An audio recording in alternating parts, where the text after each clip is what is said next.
The Fate of Austria. This video is purely for entertainment and does not infringe on copyrights or laws. The rights to the novel and image belong to the original author. We do not claim ownership.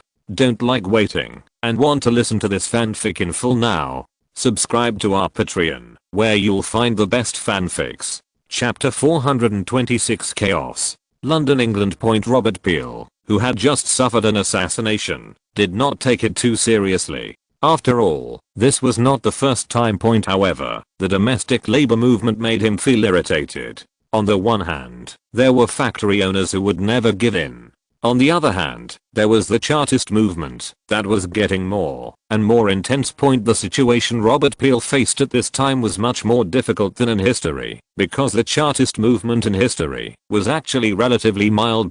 However, due to the support of France and Austria at this time, the strength of the radicals was greatly strengthened, and because Victoria did not fulfill her promise when she first came to the throne. This makes many British workers think that the Queen is a liar, or that the British government is a liar. In short, there is no disappointment without expectations, but once you have expectations that you shouldn't have, the blow you will suffer when your hopes fail will be doubled. When disappointment turns to despair, people will go to extremes. Although there were a large number of assassinations in Britain at this time, many of which were committed by other European countries, the power of the Chartists had reached a point that could not be ignored. However, once concessions were made, Robert Peel knew that his prime minister would be at the end of his rope. But letting the country continue to be in such chaos is not an option. After all, as prime minister, he is one of the key targets for assassination. The only recent news that can make Robert Peel frown is that French King Louis Philippe has placed a huge order with Britain in order to express his hospitality. This order included a large amount of British cheese and bottled beer, and invited several well-known British chefs to prepare Her Majesty the Queen to enjoy authentic stargazing in France. In fact, Louis Philippe did not know at this time that his actions shattered the thrifty, simple and people-friendly image that the July dynasty had worked hard to create. The huge order was accused of using French blood to please the British. Coupled with Gizet's dog-licking diplomacy towards Britain for many years, France, a proud nation, completely exploded. People marched in the streets, chanting "Down with Gizet, get rid of the British," fearing a repeat of the tragedy of the French Revolution. The royalists and Orleanists immediately began to reassure the people. They assured people that the money for British goods would not be taken from the French treasury and would be paid by the British. When the news reached the UK, Queen Victoria and Prince Albert were confused. How could this become a self-funded trip? Robert Peel was afraid that the Queen and her husband would be angry with France, so he gave up the trip to Paris and assured the Queen that the British government would bear all the expenses of the trip. Many people within the British government were dissatisfied with France's actions, but they were suppressed at the speed of light by Prime Minister Robert Peel. He felt that the Queen's visit to France was necessary because Britain's current predicament could only be resolved through the easing of relations between Britain and France. The Holy Alliance had been severely offended by the Whig Party before, especially Russia and Austria, who had tough attitudes, which forced Britain to make concessions at this time. The British front line around the world has been stretched too long. The Afghans seem to be supported by the Russians. They will be one of the biggest destabilizing factors threatening the Indian region. Because at this time there was a bigger trouble in the British Indian region, the powerful Sikh Empire. It had an army of 80,000 men and 200 cannon. If it hadn't been for Anjit Singh's sudden death and a power vacuum, the Sikh Empire would have fallen into chaos. I'm afraid that when the British defeat Afghanistan, they will be tricked. In Southeast Asia, a new country on the island of Kalimantan actually rejected Britain's good intention to sell opium to it, and brazenly claimed that the treaty signed by Britain and the King of Brunei was an unequal treaty, and then refused to accept it. In Oceania, the French followed the footsteps of the British Empire and occupied Tahiti. This made some British people engaged in overseas colonization feel uneasy, and uneasiness is contagious. British fishing boats in Africa South America, Central America, North America, and even near the Arctic Circle often have frictions with Danish and Swedish fishing boats. Although Britain is a big country, smoke is rising everywhere.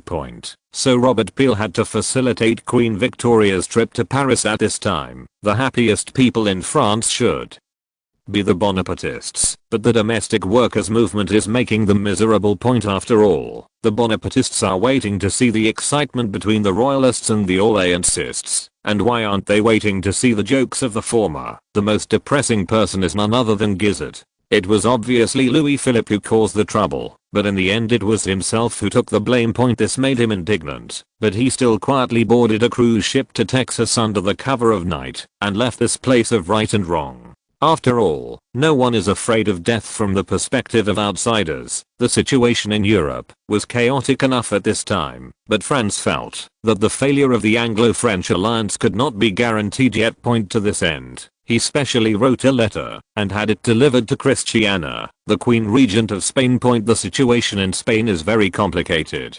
The Queen Regent was first deposed by the French, but due to another large-scale uprising in the country, Christiana was invited back. However, the good times did not last long. One of Christiana's generals saw the opportunity to control Queen Isabella II and drove Christiana out of Spain. Then the general who wanted to hold the emperor hostage to order the princes was quickly killed by his own men. After a period of civil war, Queen Regent Christiana returned to the royal palace in Madrid with the help of the French. However, the Queen Regent's life was not good. Not only did she lose her power, but she was also financially restricted. This made this woman, who had been extravagant to the core since she was a child, very uncomfortable. She wanted to do something to improve her worth. And Franz will give her a special gift. It's not clear whether it will help her get out of trouble or make her fall into the abyss. Vienna, Schönbrunn Palace. Franz played with the latest sniper rifle of the Austrian Empire in his hand. To be honest, he didn't expect it would take so long to develop. In fact, the technological content of this thing is not high. It just installs an optical sight on the rifle. Franz had asked Doppler to help research a sniper scope that could be used in actual combat. Although this genius had researched optics and acoustics, he obviously had the wrong person to build a sniper scope. Finally, progress was made after finding a graduate of the University of Jena named Carl Zeiss. However, this sniper scope is still an early type. Not only is the reflection easy to be detected, but the accuracy is not that high. But it does help sharpshooters target enemies better. According to Archduke Albrecht's report, this sniper rifle performed very well when exterminating the Winster family. It is very suitable for urban street fighting. After occupying the commanding heights, you can shoot at the opponent unscrupulously. There is nothing to say in terms of accuracy. The hit rate is more than one level higher than that of ordinary sharpshooters. Albrecht even hoped that every soldier could be equipped with one. Chapter 427, The Queen's Table. UK, Buckingham Palace. Queen Victoria looked through the dinner menu, forgetting that the variety of dishes was lackluster. What impressed her most was that the names of the dishes, the ingredients, the cooking methods, and the names of each serving process were all written in French. There was even a moment when Victoria felt that the British did not have their own writing. In fact, it was very common among European courts to learn French and eat French food.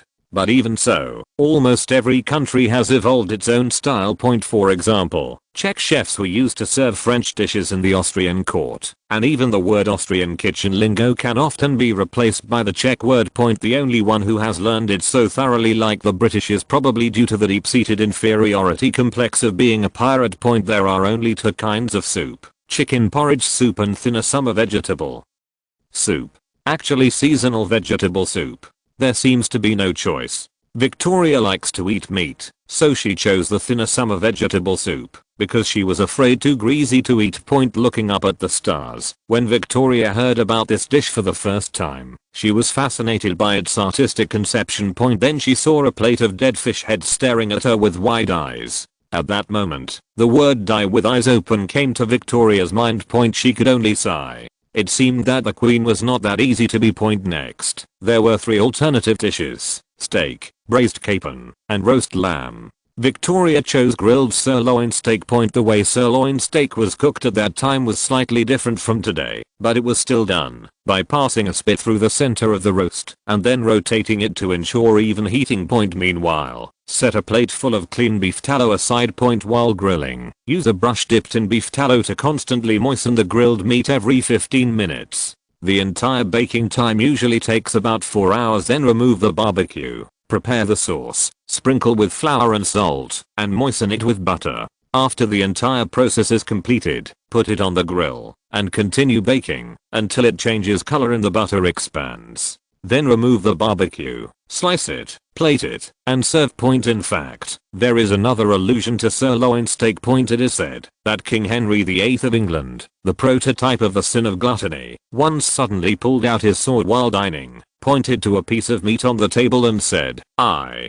will make you Sir Siren." This is the famous Henry VIII confinement incident. This person was mentioned in previous documents as the last British monarch to land in France. Then came the side dishes. There were more choices for side dishes, including various salads, pies, fish fillets, and chicken dishes. Then Victoria saw grilled quail. Because Albert said she looked like a quail, Victoria didn't eat quail. But then she saw the dish of grilled quail on the menu, which made her feel a little annoyed. "What's going on?" she asked the chef, slightly unhappy. "It can be replaced with ham from the German region, or egg rolls," the chef said casually, seemingly not hearing the queen's tone. Victoria was very dissatisfied with the chef's attitude. She felt that she was being ignored, and that her doting husband was not around. Ever since, Victoria threw the menu to the chef. "Why don't you change it quickly?" The latter did not dare to say anything, and had to run away in a hurry. In fact, Germany and Italy were just geographical terms at this time. Victoria's life in England was not a happy one, and people were both curious and afraid of her. This is mainly due to the glorious records left by the queens in British history. Matilda plunged Britain into civil war. Bloody Mary is synonymous with witches in English, a nightmare for Protestants, a frequent fixture in horror stories, and the indebted Queen Elizabeth I. Vase. Mary was different from the previous Mary. She did nothing during her reign. Her favorite thing to do every day was to clean the porcelain she bought from the East, so she was also called Vase Mary. Queen Anne is one of the longest reigning queens and the founder of Best Friends, but in fact, Queen Matilda is a legendary figure. She was able to hold on to the British throne in extremely unfavorable circumstances. It was not easy to prevent the inheritance from being cut off. Moreover, it was not her who instigated the civil war, but her expression elder brother. Bloody Mary suppressed rebellions many times, reformed the economy, and prevented the breakup of Britain. Elizabeth I was the founder of Britain's ability to dominate the world. During her reign, she carried out drastic reforms, selected talents, practiced frugality, and fought against corruption. Carrying out reforms, selecting talents, practicing frugality, and fighting corruption have been talked about by countless people in power, and countless people have tried, but only a few have succeeded in the end, which shows that their abilities are by no means ordinary. As a decision maker, Elizabeth I can be said to be quite successful. At that time, the British economy was prosperous, literature was brilliant, and the Spanish Armada was defeated militarily. This was mainly because Britain was a patriarchal society at the time, and they needed to demonize female rulers to maintain social order. In addition, the reason why Victoria became the Queen of England, but did not inherit the throne of Hanover, was because the Salic law in the German region stipulated that women could not govern the country. When Victoria first came to the throne, her reputation was pretty good, especially after that balcony speech. Even the maids around her felt that she could become a great queen. But Victoria soon understood that those politicians did not need a queen who told them what to do, but wanted a puppet that could be manipulated at will. Palmerston was like this, so was the Viscount of Melbourne, so was John Russell, so was Robert Peel, even more so. So Victoria chose a politically enthusiastic husband who didn't mind sharing the power in her hands. On the one hand, Victoria needed someone to speak out for her about her political goals, and on the other hand, she really loved Prince Albert. Victoria was well aware of Britain's internal and external troubles at this time, so she wanted to break the deadlock. dedicating herself to the country. Victoria did not feel that she had the courage and determination of Elizabeth I, but taking a risk to make Britain stronger, she felt she could point Britain and France were the two most powerful colonial powers in the world at this time, but it was not yet time for them to decide the outcome point, because at this time Britain and France still had a common enemy, the Holy Alliance. Russia, the furry bear, was Britain's biggest enemy now. Russia has vast land and a huge population, which Britain does not have. If Russia really enters the ocean one day, will Britain still be able to remain secure as its hegemon? It is impossible to turn a colony into a native country. The United States is the best example. How much manpower and material resources did Britain invest in developing the North American colonies? But what was the final outcome? A betrayal, nothing more. The British at that time even sadly lamented that from now on, Britain will no longer be a big country and a respected nation. In fact, it was the British's fear of losing their hegemony. However, the French Revolution broke out, which could be regarded as saving Britain in disguise. Chapter 428 Chief Terminator. Vienna, Schönbrunn Palace. Franz, who had just finished reading the report, stretched himself. After reading a lot, and for a long time, he felt a little tired. That a young man should not have. Franz felt that he needed a specialized agency and a group of professional talents to handle these matters, but he could not really establish such a department for the time being, because he was not yet the emperor. Military observation. Hot air balloons are nothing new. In 1783. The French brothers Montgolfier invented the earliest hot air balloon.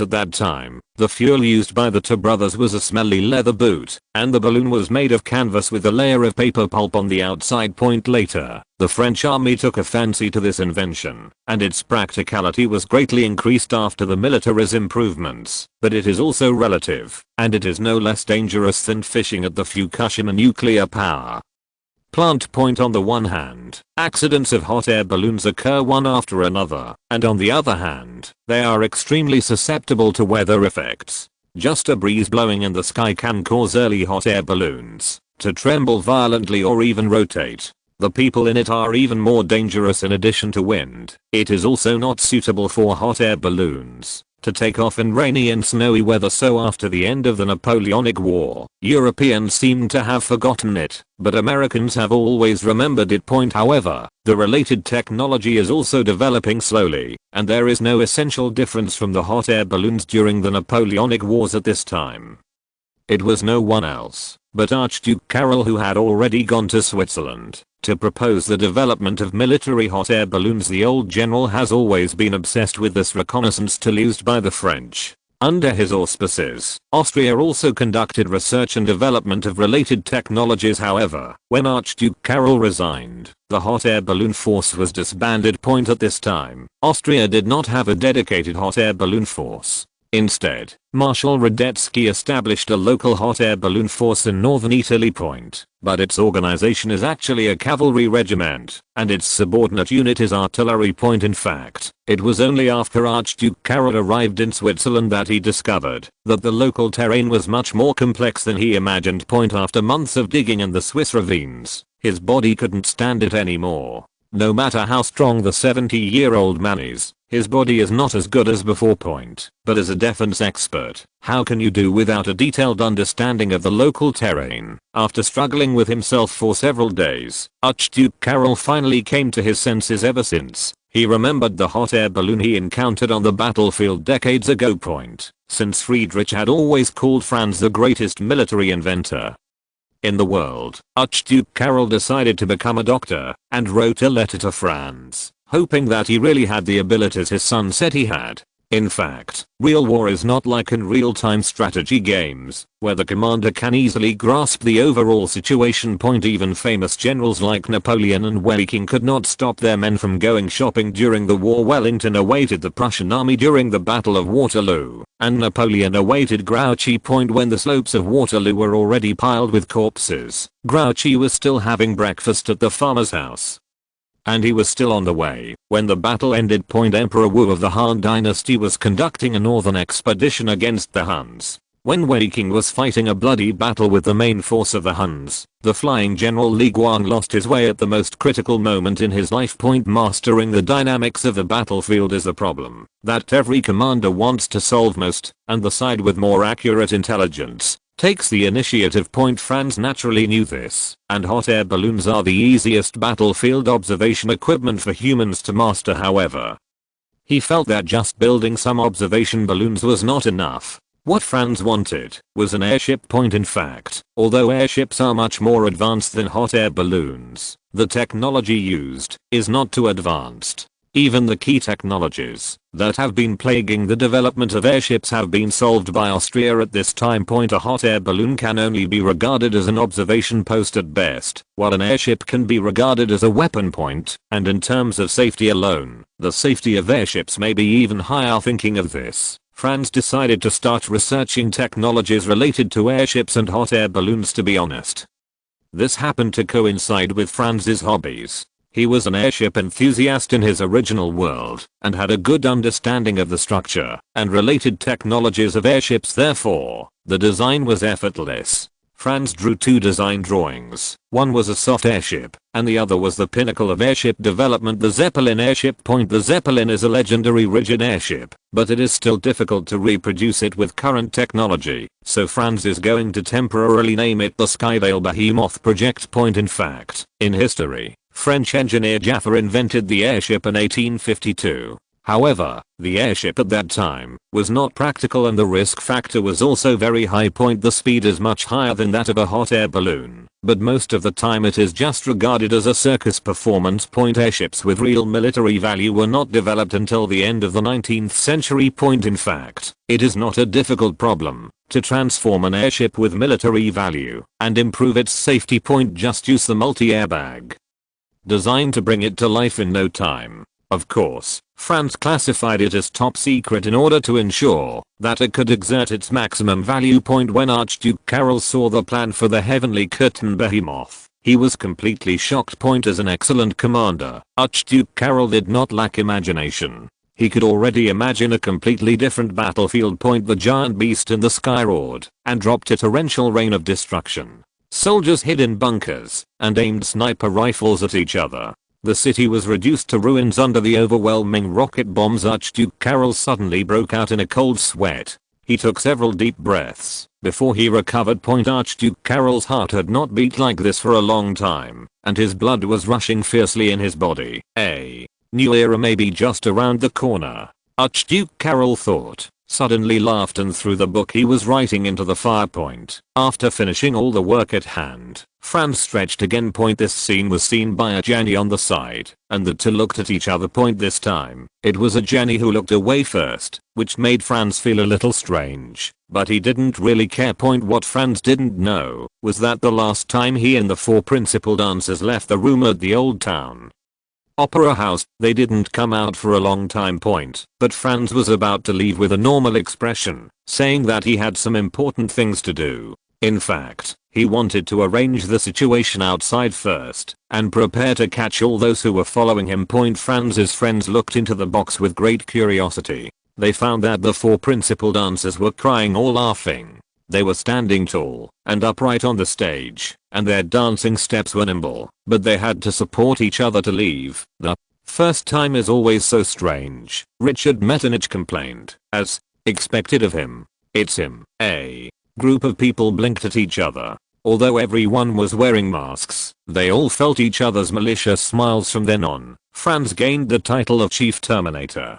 Chapter 429, Another Promise. Finally, when the day came for the Queen to travel, all British officials, including Prime Minister Robert Peel, were sweating. Because there have been too many assassinations recently, the Queen chose to travel according to the original plan, which was undoubtedly a risky move.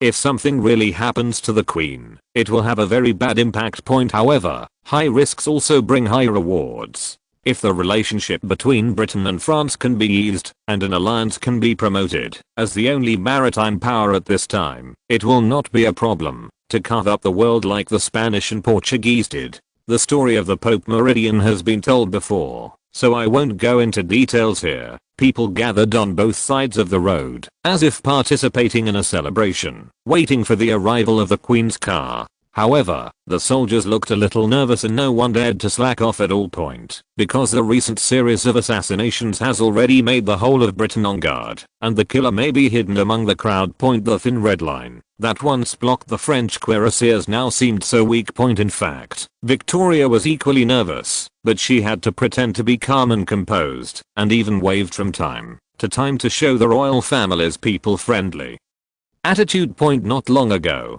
Countess Riadeau, Victoria's maid, was shot dead just after arriving in London. At that time, she was sitting in the carriage looking around, feeling novel about the changes in London, when suddenly a bullet was shot into her chest.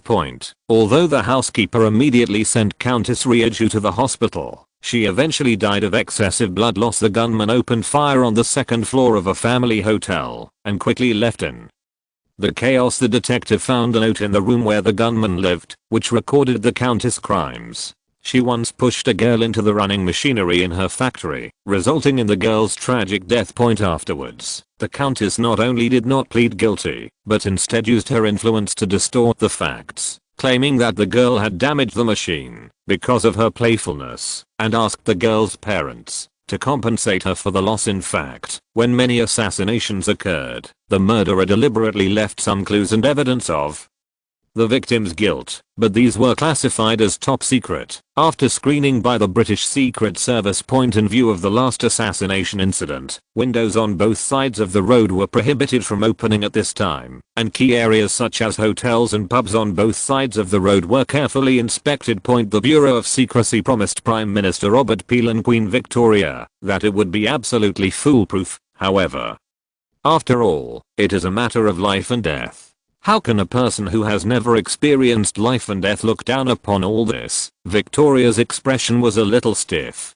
Her husband, Prince Albert, saw his wife's abnormality and knew her difficulties, so he held her hand tightly. The two looked at each other and smiled, and the tense atmosphere suddenly reduced a lot. At this moment, the carriage happened to pass the corner of an intersection, and there was only a boom sound. A violent explosion occurred in a house on the roadside, affecting the crowd of onlookers and the soldiers on guard. The frightened horses raised their front hooves and threw their owners off the horses. The power of the explosion was huge, but fortunately the Queen's carriage was far enough away, and the coachman's superb driving skills did not cause the carriage to go out of control. However, before everyone could recover from the panic, someone in the crowd threw a grenade in the direction of the Queen's car. The guards who were in a hurry had no time to react, and the experienced coachman could not drive the carriage out of the chaotic team. Seeing that the fuse of the grenade was getting shorter and shorter, Prince Albert stood in front of her. Victoria returned to reality and did not assassinate.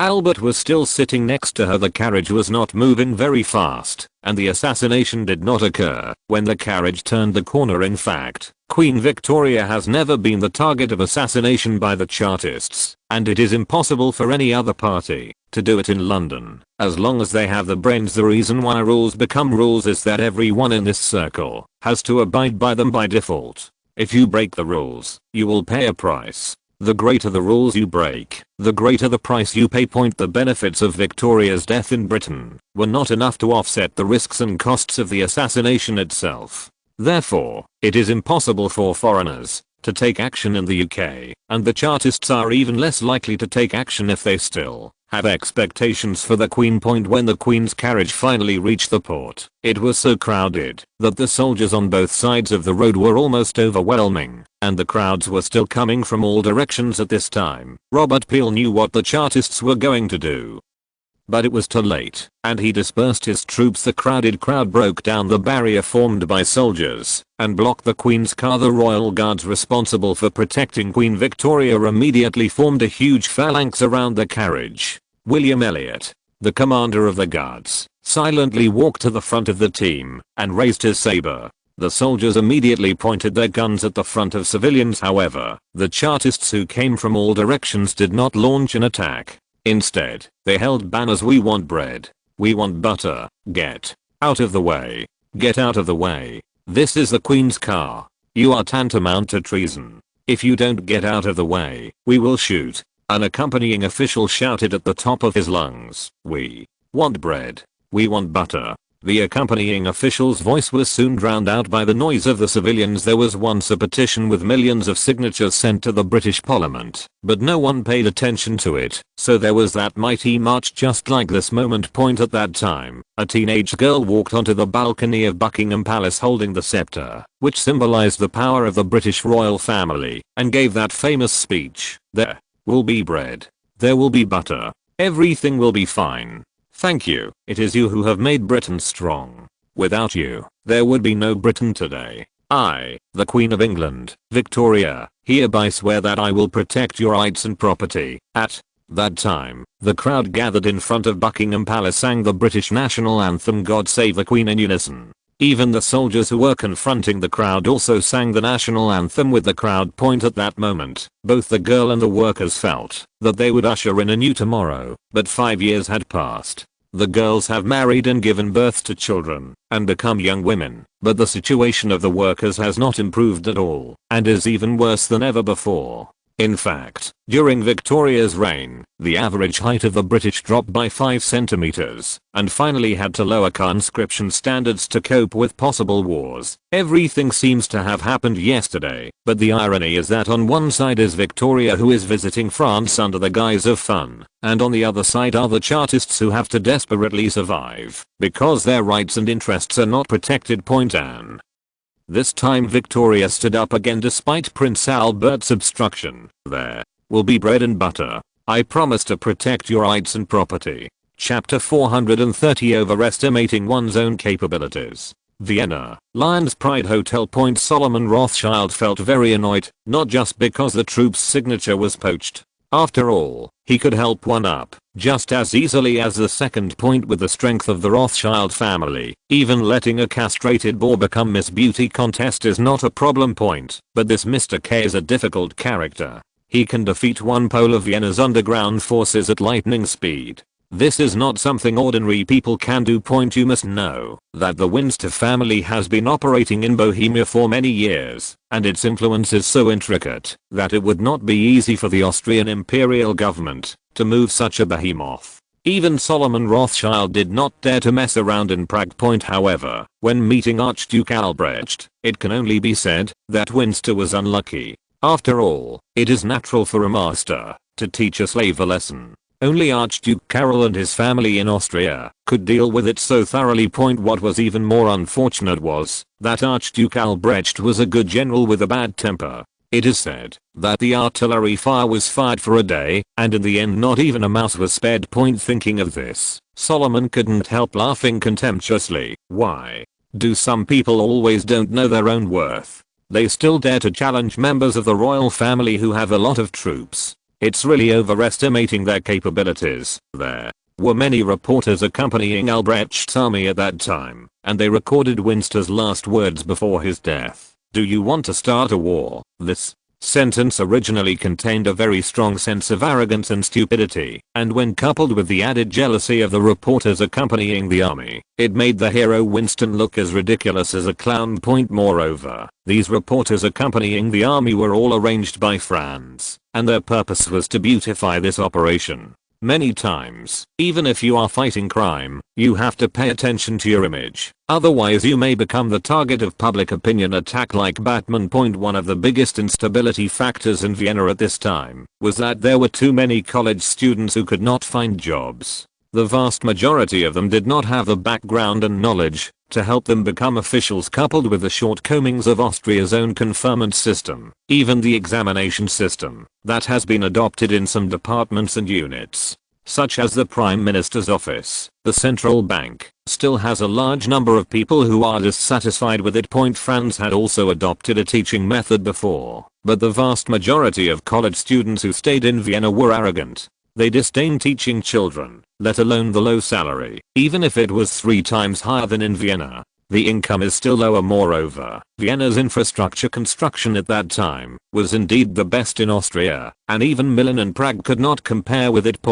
So Franz turned his attention to the media and entertainment industry.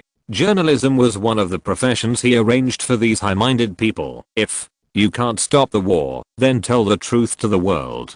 However, those who can truly become war correspondents are screened at all levels, and they must be absolutely loyal to the Austrian Empire and the Habsburg royal family. As for what they wrote, of course it could only and must be what Franz wanted. For those who are dishonest or too upright, Franz thinks they can be arranged to work abroad. The rest can also be used as paparazzi. That's right, while building momentum for one's own side, one is frantically smearing the opponent.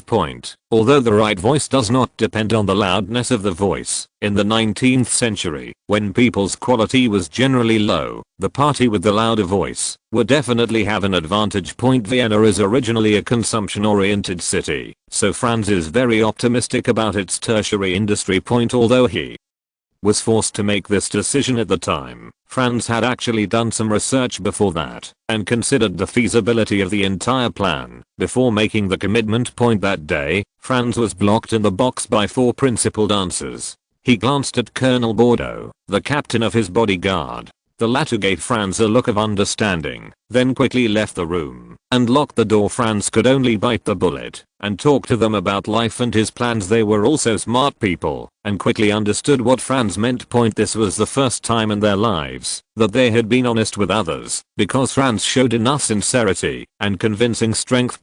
Although Franz was under the guise of helping them escape from misery and embark on a glorious life, he actually signed the same sale contract as Korean entertainment. However, whether this contract will become a contract of betrayal depends on Franz's own attitude and their own performance. The reason why Franz did this was because he didn't want to have a situation where one day the general's withered bones are left untouched and the actor's family affairs are known to the world. Moreover, idols are something that people need, no matter what era. They can be negative, or of course they can be positive. It depends on the person and the environment, and whether there is any external interference closer to home. Solomon didn't know the purpose of this Mr. K. Did he come to Vienna to get a piece of the cake, or did he want to eat the whole cake? This is what Solomon cares about. After all, only by knowing the other party's purpose can we make the best response, whether to accept him as a dog, join forces, or join forces with others to eradicate him.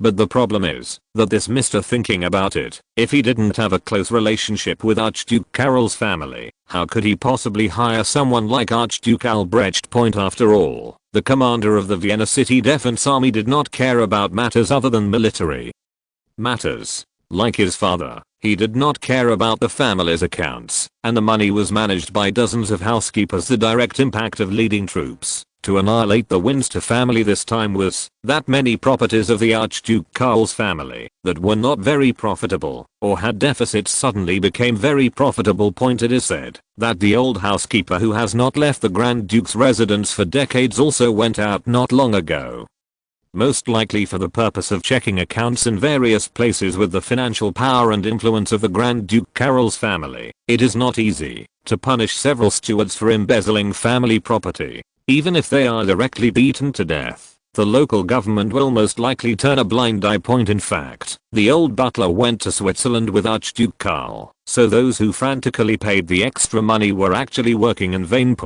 And because of Albrecht's commotion, the entire Austrian aristocratic circle restrained itself. After all, what Franz was promoting in the newspaper was not that Winster sent people to follow the royal family with evil intentions, but that Winster's behavior caused outrage and openly defied the royal family with the intention of rebellion and treason. Albrecht was just enforcing justice. But in the eyes of those nobles who usually do evil things, these contents seem to be a warning to themselves. Solomon actually didn't think that Mr. Franz's approach is to let them take care of themselves. As for screenwriters and the like, he will help when they are bored. After all, as a man, he knows what men want to see.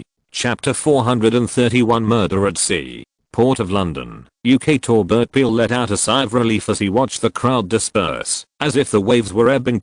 Although there were some interruptions, the Queen finally boarded the ship smoothly. It seems that he is one step closer to his ideal of great harmony between Britain and France. In fact, France is also extremely nervous, and the situation of worker strikes is also difficult to control. In particular, barricades were once again built in the Lion area to confront the police. The Bonapartist suppression was obviously extremely ineffective. Point of course, it is inevitable that they cannot be suppressed. After all, the weapons of the local military police are not as good as those of the revolting workers. Coupled with the constraints of the other two factions, the Bonapartist faction was even more difficult to move forward. However, when the Queen of England is about to visit Paris, it is the Royal Party and the Orleans Party that are anxious now, because they do not want France to miss this opportunity. The Bonapartists, on the other hand, didn't care because they hated Britain.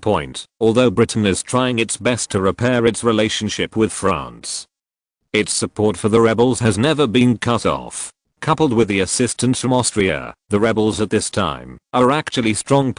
If those high-level officials had not sold the weapons privately, they might have occupied the entire city by now. Of course, France couldn't be too harsh on the leaders of the rebels. After all, they just wanted to have enough to eat and live a good life. If they didn't work hard, no one would want to do such a stupid thing. As for the so-called responsibility and consciousness, most people did not have such things at that time. In fact, someone had already published a relevant article in the Rheinische Zeitung at this time, but the newspaper had been closed down by the Prussian authorities. In addition to the uprisings in Lyon, unrest in Paris also troubled Louis Philippe and his French government. All this stemmed from that unintentional purchase, and British goods had become the object of hatred by the French. Louis Philippe's self-righteous actions have once again pushed the French royal family to the forefront.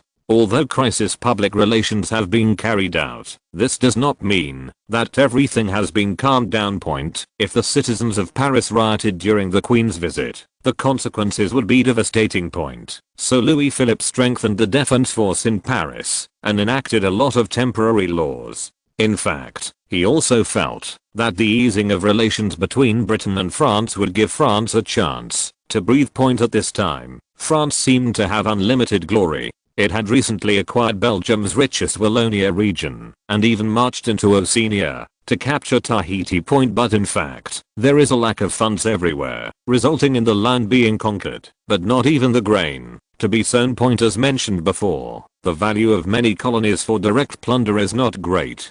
On the contrary, it requires a large amount of upfront investment to obtain benefits. At this time, the problem facing the French colonies was that they had no money to invest, and they could not even maintain stability. Algeria and Morocco in North Africa, Guatemala and El Salvador in Central America, actually controlled by Amazon, and other African and Asian colonies were not stable. Among them, Algeria and Morocco are the strongest, and the number of rebels can reach hundreds of thousands. Secondly, although Amazon in Central America only has more than 20,000 troops, its terrain is dominated by mountainous rainforests, which makes it the most difficult to annihilate. As for resistance in other African and Asian regions, they mostly appeared in the form of tribes or families and actually pose no threat to the French. However, France's power in these areas is also weaker and cannot bring benefits to the country. At this time, the most worry-free thing for the French was Texas, which was wrested from the hands of the Mexicans. It not only provided a large amount of tax revenue, but also provided some military resources. But the situation in the colonies was nothing compared to France's domestic difficulties. Therefore, Louis Philippe also wanted to express goodwill to the British, hoping that the two sides could temporarily abandon the confrontation, especially the confrontation in the Viceroyalty of La Plata. At first it seemed to be for the dignity and face of France, but now it seems to be extremely stupid. Neither side has benefited, but has to maintain the military expenditure of an expeditionary force for a long time.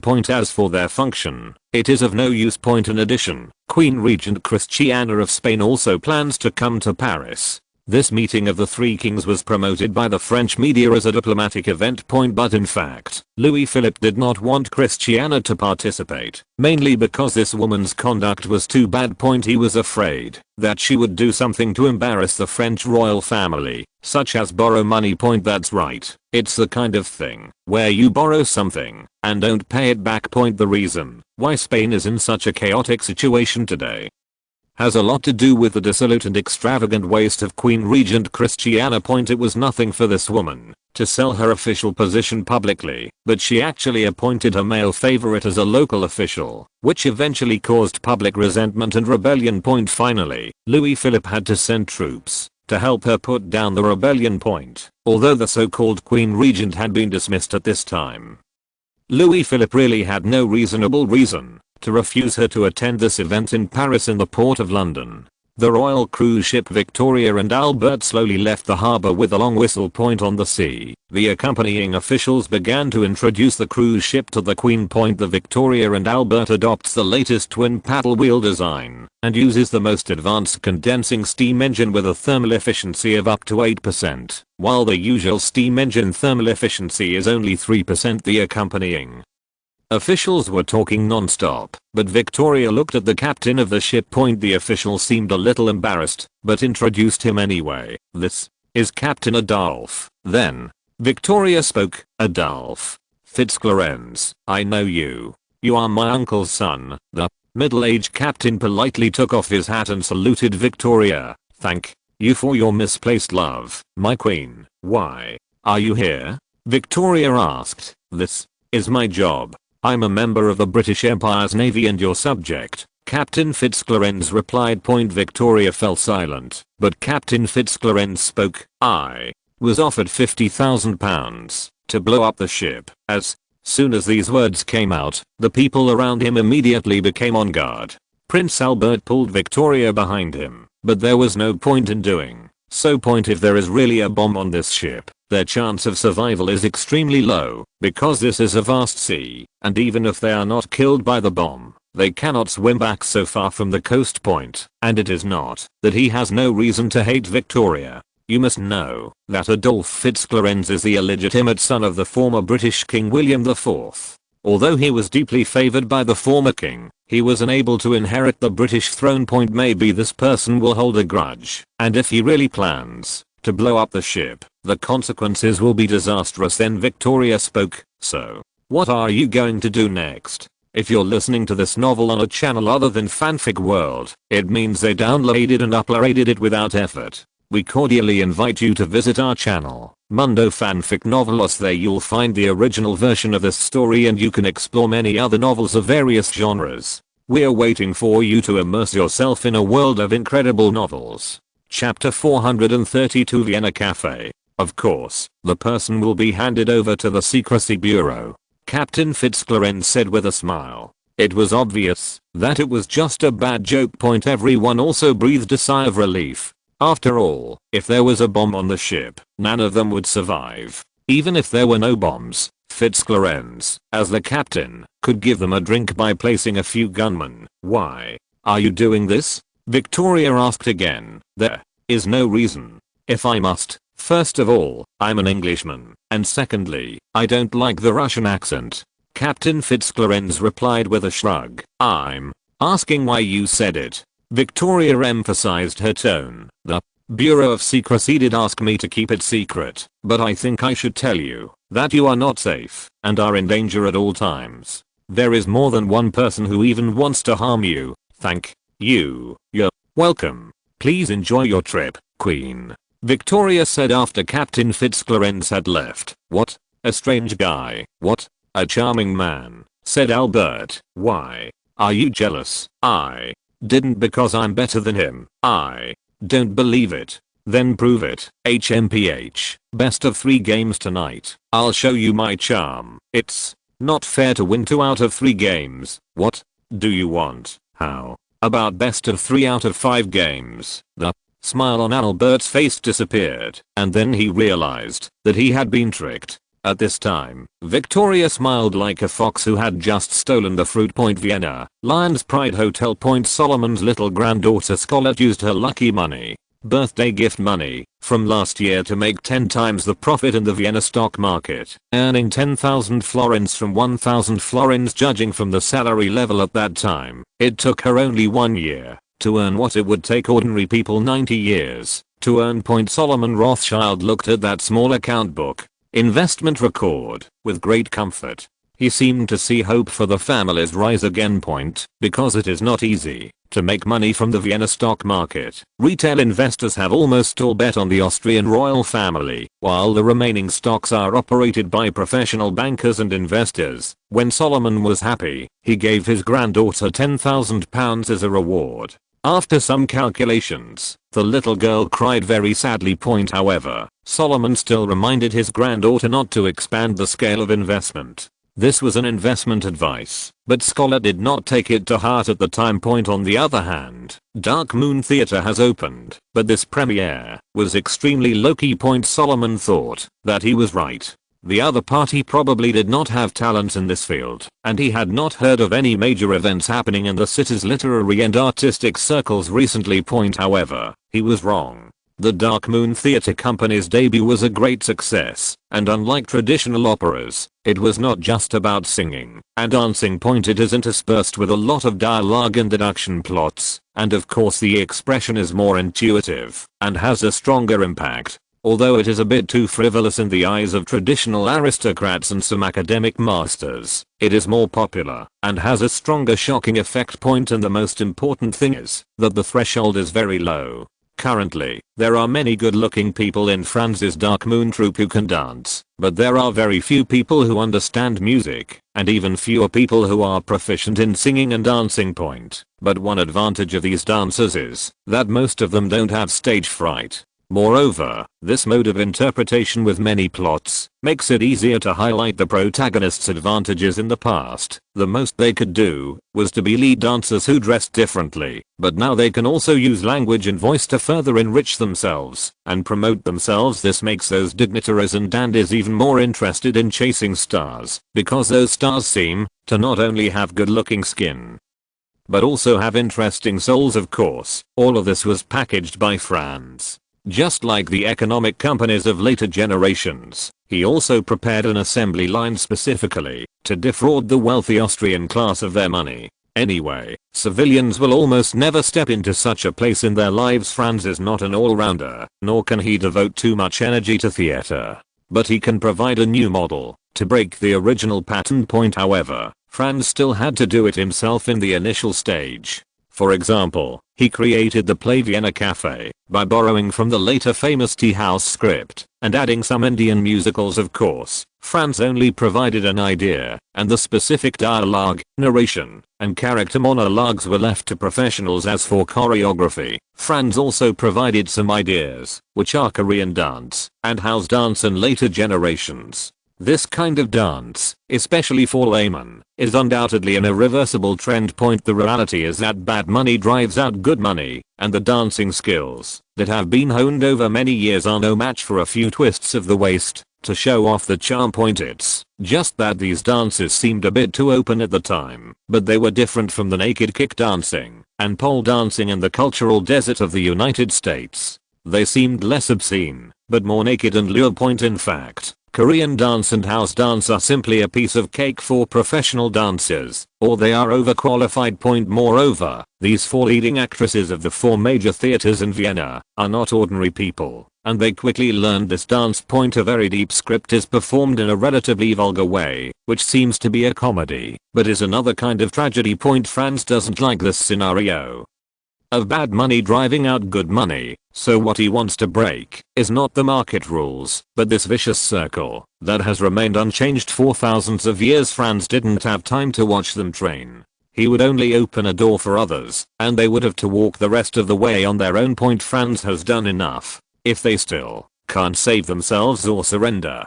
they can only be blamed. The atmosphere on the day of the premiere was more intense than any opera in Vienna's history, not even the previous king of operas, one as the Flying Dutchman. The Dark Moon troupe soon became a hot topic among Viennese high society, and the stars of the show were much more famous than their previous counterparts. In fact, the social status of dancers and actors during this period was still very low, and they were more famous for their playwrights, which is exactly the opposite of modern times. Flowers and applause flooded the entire venue, as did abuse and bad comments. After all, this model was a bit too deviant for 19th century Vienna. But it's still the same as what Franz said before. When there is a quarrel, the side with the louder voice will usually have an advantage. Negative comments are quickly silenced, and those who accuse this model are mostly women, but their voices are already weak in this era. Coupled with the Stockholm syndrome and the mentality of joining if you can't win. Some women soon began to admire those glamorous dancers on the stage. There were even many aristocratic women who wanted to marry into a good family. to take the initiative. To learn. The Dark Moon Theatre Company quickly became famous, and became the most famous theatre group in Vienna and even Austria. In addition, Vienna at this time was a truly international metropolis, the heart of Europe. Soon this reputation spread throughout Europe and many people came here to visit it. Of course, there were many people who wanted to join, so France threw out the so-called trainee plan. The purpose of this is to select actors, and also to find some available people to do some darker activities, such as assassination, deception and the like. At the same time, the popularity of Mr. K and the anger of Solomon Rothschild were rising. I wrote in a bit of a rush today, and the plot may be a little off kilter, so forgive me. Of course I guess some people will like it. Chapter 433 A Gunshot. September 2nd, 1843. Paris, France. Under the autumn wind, golden light filled the city. The busy civilians, lazy nobles, and greasy wealthy businessmen formed an oil painting that was both exquisite and vulgar. When the Queen of England arrived in the city, King Louis Philip received her with the highest courtesy. The soldiers on both sides of the road were solemn, which was no less impressive than when they greeted Napoleon's coffin. Because almost every Frenchman did not want to lose face in front of the British. The Gallic rooster stood tall and raised his head as before. The reputation of the British Empire did not intimidate the French. On the contrary, they watched the huge procession slowly driving on the street like exotic animals in a zoo. However, in view of the recent security situation in France and Paris, Louis Philippe ordered 3 times more troops to protect Victoria's security. The grand welcome ceremony invited celebrities from all walks of life in France, including painters, scholars, politicians, and businessmen. Everyone was dressed in red and decorated with ribbons and medals. The July dynasty used to sell medals and titles in bulk in order to win over people's hearts, so such things were particularly worthless in France at this time. But this does not affect those people's mentality of showing off. At least they think they are handsome. Victoria's height of 5 feet and 2 inches, about a little over 1.57 meters, is slightly petite, but at the same time she is well maintained. Standing next to Louis Philippe, from a distance, she looks like a little girl saluting her elders. This undoubtedly gave the French a good impression, and made them less disgusted with the identity of the Queen of England. In fact, Victoria is really Louis Philippe's junior. Victoria is the niece of Louis of Orleans, Queen of Belgium, and at the same time, the Queen of Belgium is the eldest daughter of Louis Philippe. That's right, Louis Philippe is Victoria's uncle, so I won't introduce too much here. I should have introduced it before, when I introduced King Leopold I of Belgium. The fact that the King of France could come to greet the Queen of England in person is enough to show that he attaches great importance to this visit. Both parties are well aware that this is a visit conducted entirely out of political considerations, but on the surface, the efforts were still sufficient, and British and French reporters and royal literati had already been prepared. These men of letters naturally knew what to do, which was to turn this meeting into a truly prosperous event that could be remembered by history. The Queen of England and the King of France are considered family members. Louis Philippe even claimed that Victoria was like his daughter. The latter also expressed his gratitude and even presented a white dove symbolizing peace to France on behalf of the British government. The most direct result of this meeting is that the two sides will end the confrontation in the Viceroyalty of La Plata. In fact, both sides have long wanted to stop this meaningless war, but helplessly. The top leaders of Britain and France were provoked by his own people, and France deliberately manipulated public opinion, which almost caused a war between the two sides. But many times, many things may not develop as France expected. Even if enough work has been done, it still cannot be achieved. In the Viceroyalty of La Plata, the British and French generals showed great restraint. Even if France caused some troubles, and even if Rosas created tension from time to time, they did not prompt the two sides to go to war. But even if the war does not happen, the cost of maintaining the expeditionary force is still a large expense. In fact, the failure to promote war between Britain and France was not entirely due to France's incompetence. The main reason was that the distance was too far. Even if he wanted to carry out micromanagement, he did not have the conditions. Even if a letter was sent from Austria to La Plata at the fastest speed, it would take a few seconds. weeks, and no one knows how much can happen in a few weeks. In addition, there were some special people present at the ceremony. They were neither British nor French, but Polish. They are the famous Polish Restoration Army.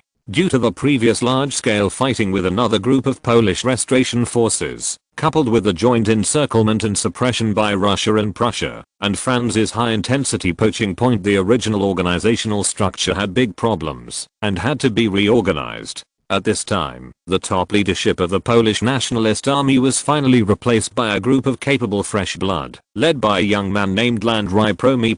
It was he who took the initiative to find the French and British to seek cooperation. The presence of Landry Promy at the welcoming ceremony proved that he had convinced at least one of them. In fact, it did not surprise Franz that Britain and France would accept the Polish Nationalist Army. After all, they had a common enemy, which was the Holy Alliance. The Holy Alliance and the Vienna system were both obstacles for Britain and France to dominate the world. The Holy Alliance made it difficult for Britain to truly defeat its old rival Russia. Even at this time, Russia was considered to have lagged behind the times, a sad and ridiculous agricultural country, and was called a barbaric and backward nation. However, Britain has never let go of its wariness against this European gendarme. Although Austria is recovering rapidly and has even caused a lot of trouble for Britain in the eyes of the Anglo-Saxons, even the entire German Confederation has not challenged its qualifications. Russia, Prussia, and Austria carved up Poland.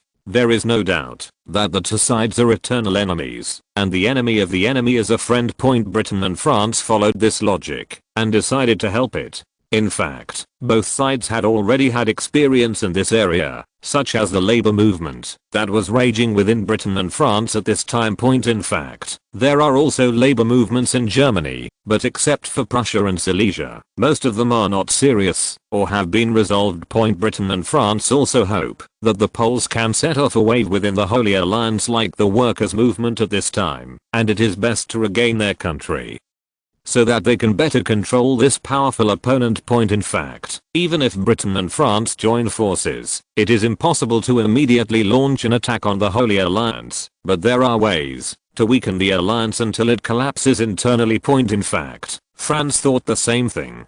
He didn't want to really fight a war. If possible, Britain and France should never join forces. It would be better to go to confrontation or war. Such a world is the most beneficial to Austria. Of course, France is not the only one who does not want Britain and France to join forces. Louis Philippe is planning to invite Queen Victoria to stay at his castle outside Paris. Your Majesty Victoria, my little manor is perfect for picnics and hunting. Believe me, you and dear Albert will fall in love there. Louis Philippe spoke with great sincerity, for picnicking and hunting were among his few hobbies. After all, he always wanted to maintain a simple and frugal image, and generally speaking, aristocrats' entertainment activities cost a lot of money. For the sake of his own personality, Louis Philippe went to great lengths at this time. A gunshot was heard in the distance. Chapter 434, Chicken feathers all over the place. Paris, France. In the Place des Vosges, also known as the Place Royale, Prince Albert fell to the ground after a gunshot. However, it did not appear that his life was in danger, because the gunshot site was in his buttocks. The entire square was filled with panic and anger, as well as dignitaries running around and roaring soldiers. The guards immediately protected important figures such as Queen Victoria and Louis Philippe to prevent a second attack. But the gunfire never sounded again. They knew that the assassin knew that he could not succeed and must have escaped. On the other hand, the Paris police force is chasing the murderer in the direction of the gunshots. "Honey, are you okay?" Victoria asked nervously, tears welling up in her eyes uncontrollably. She thought that the assassin's target would only be her or Louis Philippe, but she didn't expect that Albert would be injured. In fact, it was later proven that the gunman fired the gun from 600 meters away. With the accuracy of firearms in this period, it is not impossible that the target was aimed at Victoria and missed Albert, who was 3 meters away. The murderer used an extended brown bess.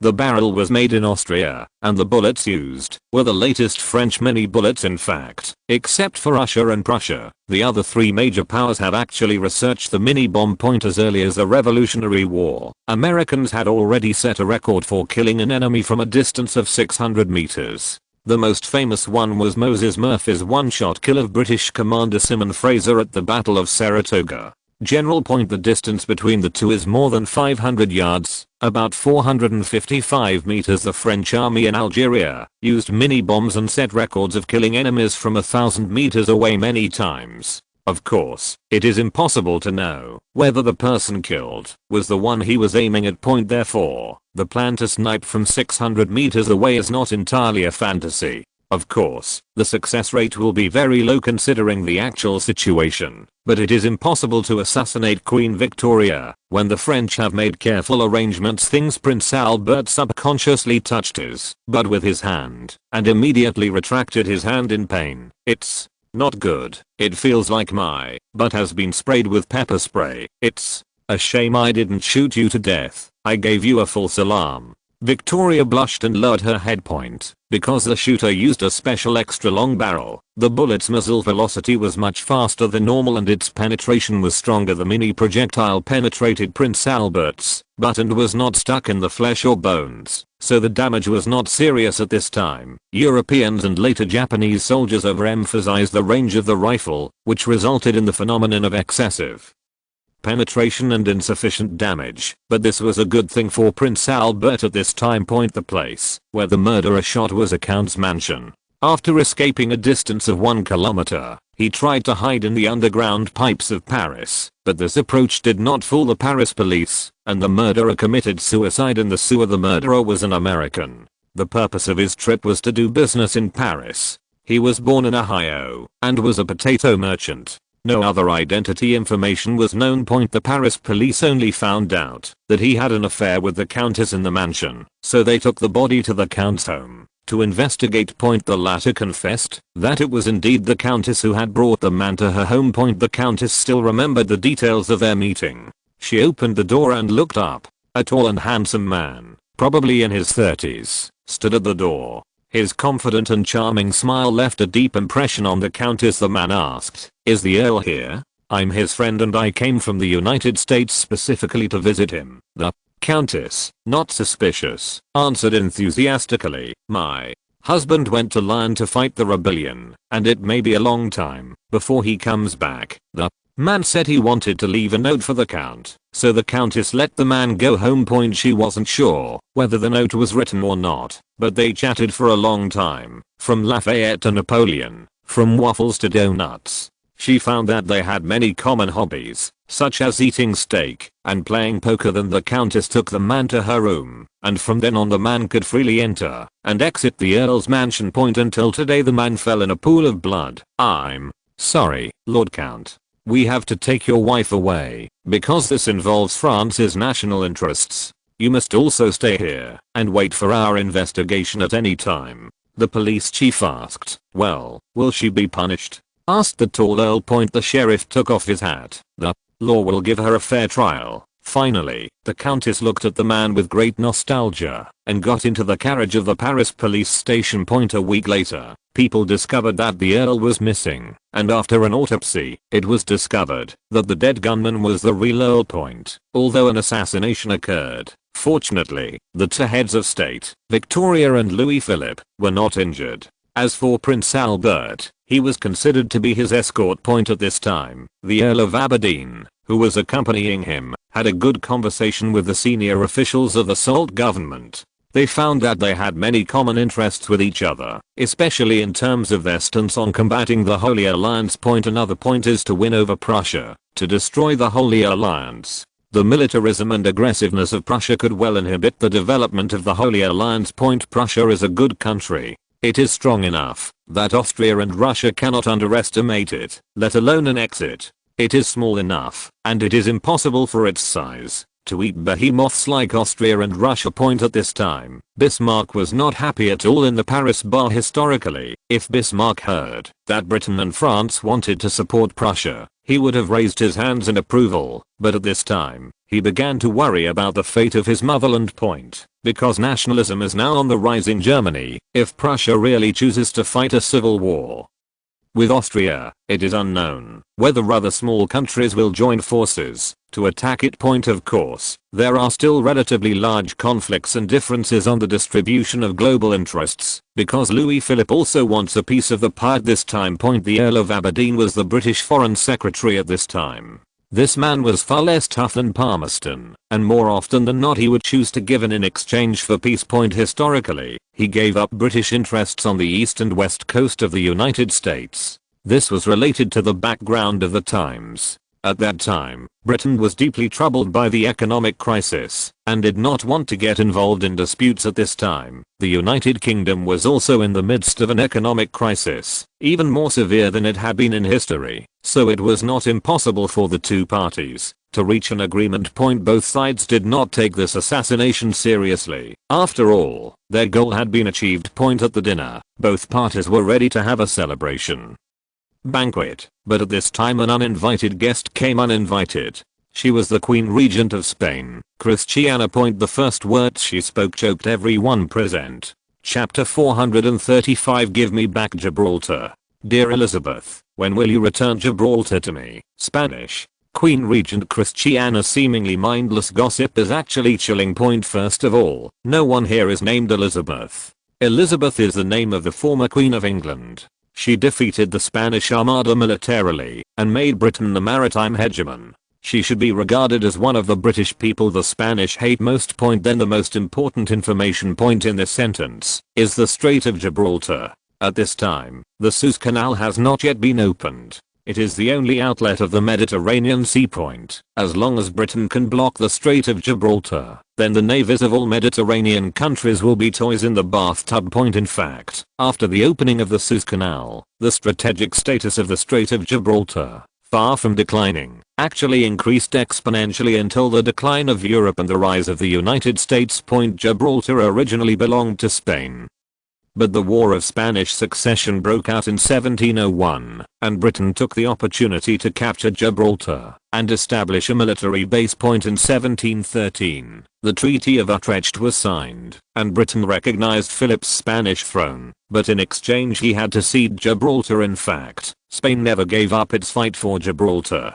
Later, when the North American War of Independence broke out, it also wanted to imitate the British and take advantage of the situation. Point but it ultimately failed because Gibraltar was far more important to Britain than the Spanish imagined. Point the Strait of Gibraltar is located between the Iberian Peninsula in Europe and the northwest of Morocco in North Africa. It is 58 kilometers long and is the gateway to the Mediterranean Sea and the Atlantic Ocean. The Gibraltar Peninsula is the throat of this gateway, and its location cannot be opened by one man. Point this is like the Black Sea Strait in the hands of the Ottomans. Whoever controls it controls the Black Sea, and can take the absolute initiative in both offense and defense. Point in fact, not only Spain and Britain want Gibraltar, France also wants it, because it is this strait that cuts its navy into two parts. If Gibraltar can be controlled, the development of the French navy will no longer be hindered.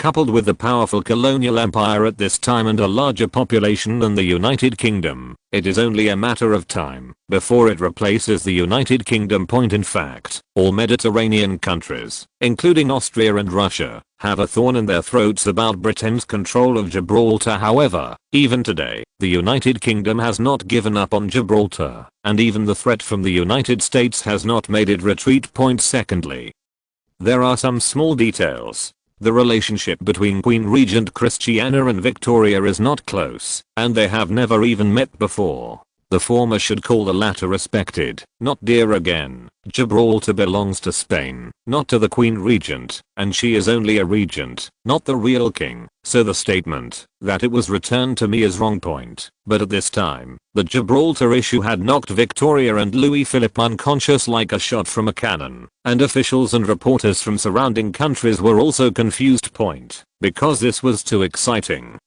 It was impossible for the British side to cede Gibraltar, but Prime Minister Robert Peel's order was to promote the Anglo-French alliance at all costs. France has different attitudes towards the Anglo-French alliance, but overall it is still very eager. However, the temptation of the Strait of Gibraltar is indeed great at this time. After all, France's Grand Eastern Fleet and Great Western Fleet can be combined into one. And as long as Spain takes back Gibraltar, it means that France also has the same rights. At that time, it will be able to replace Britain's hegemony in controlling the Mediterranean. Even the British Mediterranean fleet will have to look at the French's face or withdraw directly from the Mediterranean. Louis Philippe was somewhat annoyed because the Queen Regent Christian had ruined the harmonious atmosphere of the Anglo-French negotiations. At this moment one of his advisors whispered something to Louis Philippe. Louis Philippe, who understood the stakes involved, was immediately moved. The saying do great things without cherishing one's life, see small gains, and forget one's duty was vividly reflected in him. Louis Philippe also wanted to promote this at this time, because there are so many benefits to returning to Gibraltar, which will be extremely important for the future of France. For example, it is used to contain its old rival Austria. As long as it controls the Strait of Gibraltar, Austria will lose its colonial connections and its navy will become a display point as for land warfare. France has never been afraid of any country in the world so far, and that was originally Spanish land, the territory of the Bourbon dynasty, but now it is just returning it to its original owner. The most important thing is that the Queen Regent at this time has long been ignored, and even the Spanish royal family is no longer popular. Those Spaniards placed their hopes not so much on the Spanish royal family as on France. That's just a small piece of land, a drop in the bucket, compared to the 33 million square kilometers of Britain. At this moment, Louis Philippe suddenly broke the deadlock with a flash of inspiration. Victoria, maybe the Queen Regent Christiana's words were a bit abrupt, but Gibraltar is really important to Spain, a country that is just recovering from a civil war and needs some comfort. Louis Philippe said awkwardly, well, let's each take a step back. Spain gives up its claim to the Viceroyalty of La Plata, and Britain returns Gibraltar to Spain. This is both fair and reasonable. The so-called Viceroyalty of La Plata, later known as Argentina, was once a Spanish colony. Louis Philippe hoped to exchange the concessions in the Viceroyalty of La Plata for British control of Gibraltar. This operation can be said to be a sure profit for France. After all, these two pieces of land do not belong to France in name. Stopping the confrontation with the British in the Viceroyalty of La Plata would be of great benefit to France at this time. However, this was unacceptable to Victoria, so she said coldly without being reminded by the accompanying officials, this is not something I can decide. It must be discussed by Congress before making a decision. If I remember correctly, France should also be a constitutional monarchy. Victoria's words made Louis Philippe laugh. He didn't like sharing power with others. He chose the constitutional monarchy just for the sake of superiority, just like his current personality and forbearance. In fact, the Orleans family, the Bourbon family in charge of France at this time, was far more obsessed with the throne than ordinary people imagined. The former Duke of Orleans even changed his name to Philip Equality in order to ascend to the throne, although he was eventually given away by the common people. He was guillotined, but his desire for the throne is evident. Why not Louis Philippe at this time? He has lived a seemingly poor life for decades. Isn't it just to consolidate his country forever? But this does not mean that Louis Philippe is content with the status quo and has no ambition. Human nature is greedy for pleasure. It is extremely difficult for a person without ambition to persevere for decades. Chapter 436, adding fuel to the flames. In fact, what Queen Regent Christiana really wants is money, and she doesn't care about the future of Spain or France. As long as I have money, I can play all over the world. If you don't have money, you can only eat and drink under the roof of others. At this time, Christiana couldn't sit still when she heard that Louis Philippe was planning to trade the Viceroyalty of La Plata for Gibraltar. She didn't think there was anything wrong with France using Spanish territory to trade with the British, but she was very annoyed without money. No, absolutely not. Before the Queen Regent Christian had finished speaking, Louis Philippe gave her a look that I understand. In Louis Philippe's view, Christiana was obviously bargaining for him, one being a good person and the other a bad person, so that it would be easier to reach a deal. Money. Queen Regent Christiana continued. At this time, Louis Philippe got the other party's prompt and said again with a flash of inspiration, yes. In order to compensate Britain for its losses, Spain is also willing to compensate 5 million Spanish silver dollars. The Queen Regent Christiana on the other side is dying of anxiety. At this time, Spain is already heavily in debt and has long been on the verge of bankruptcy. If it were not for the support of France, it would not even be able to pay for the maintenance of the army. In comparison, Victoria's political literacy and political sensitivity are much stronger. Your Majesty Philip, you should leave political matters to the right people, not yourself. But, at this time, Louis Philippe was a little confused about the current situation. He was eager to hear the other party's answer, but of course the result was a disappointment. This is beneficial to all three countries. I'm sorry, Your Majesty Philip. I'm a little tired. If you don't mind, I want to take a rest. Victoria said coldly. Louis Philippe could only retract his face angrily. After that, the big shots also left one after another. Gibraltar was too tempting for France. Even the Bonapartists, who were mainly army generals, understood its strategic value. It was simply the Verdun on the sea. At this time, when everyone heard about Verdun, the first thing they thought of was the Verdun meat grinder. The German understanding seemed to be a trap used by Germany to consume France's effective strength. This is not a matter of debate here. But in the era of the book, Verdun was to Paris as Sanhedrin was to the capital. If Verdun was lost, Paris would not be saved.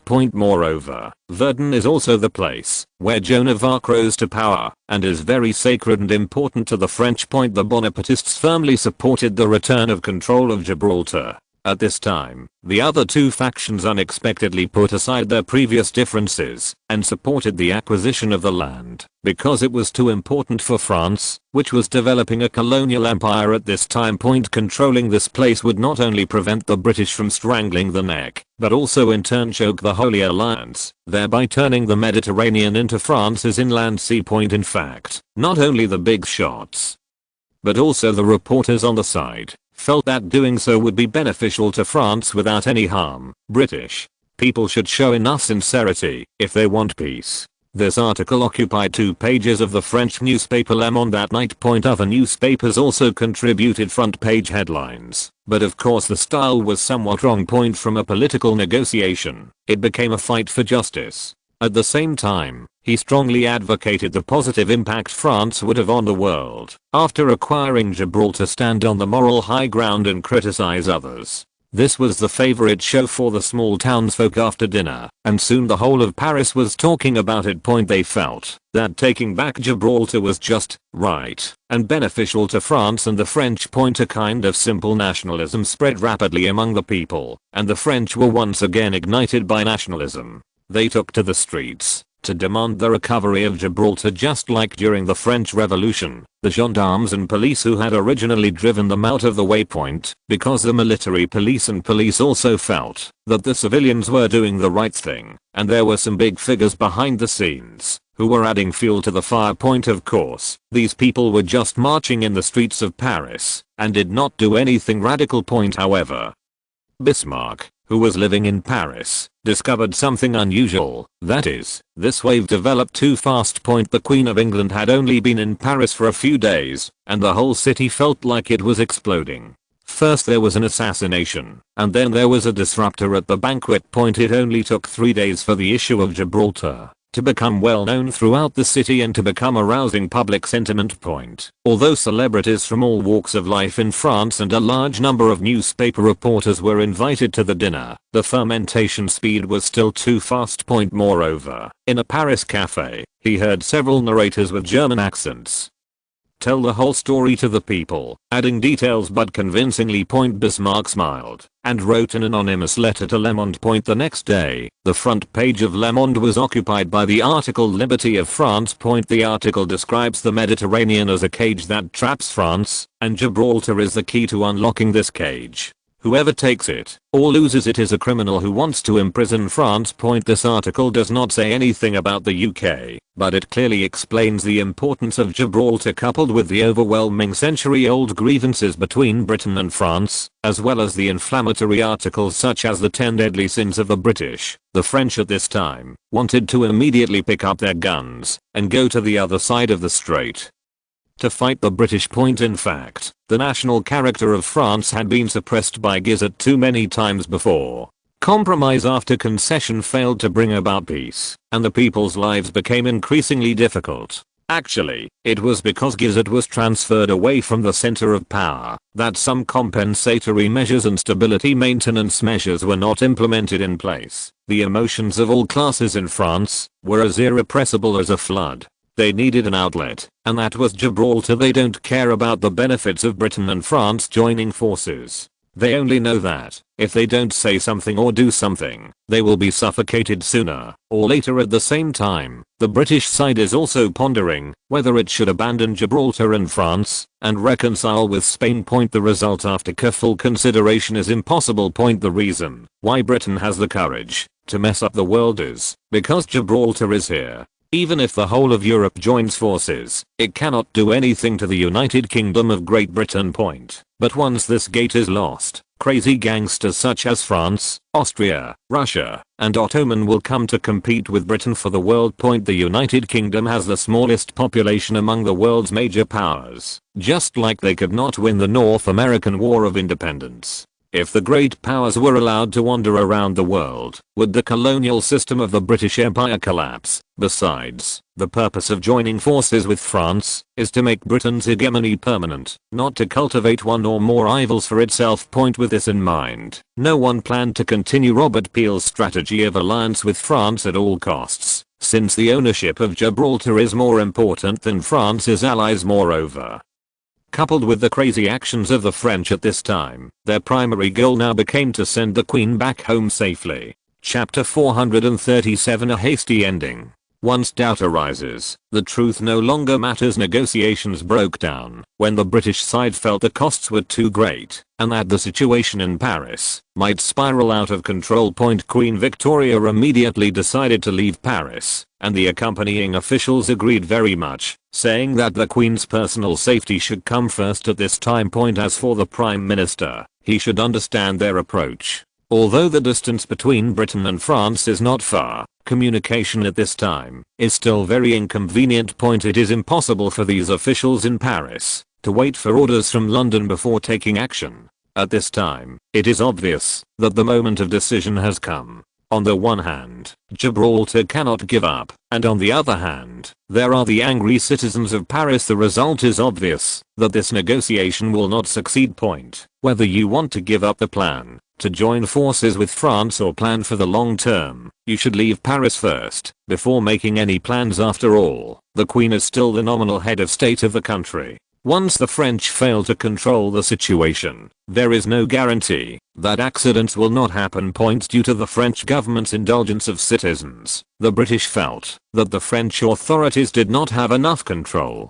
Coupled with the shadow of the French Revolution, they had to consider the Queen's safety. If Victoria really dies in Paris, then I'm afraid that a war will break out between Britain and France. At least it will be impossible to join forces in the short term. Franz was not interested in assassination. What he wanted was mutual suspicion between Britain and France. Gibraltar was just an introduction. Once one party begins to suspect the other, all its logic and actions will serve to confirm its suspicions, and the country is no exception.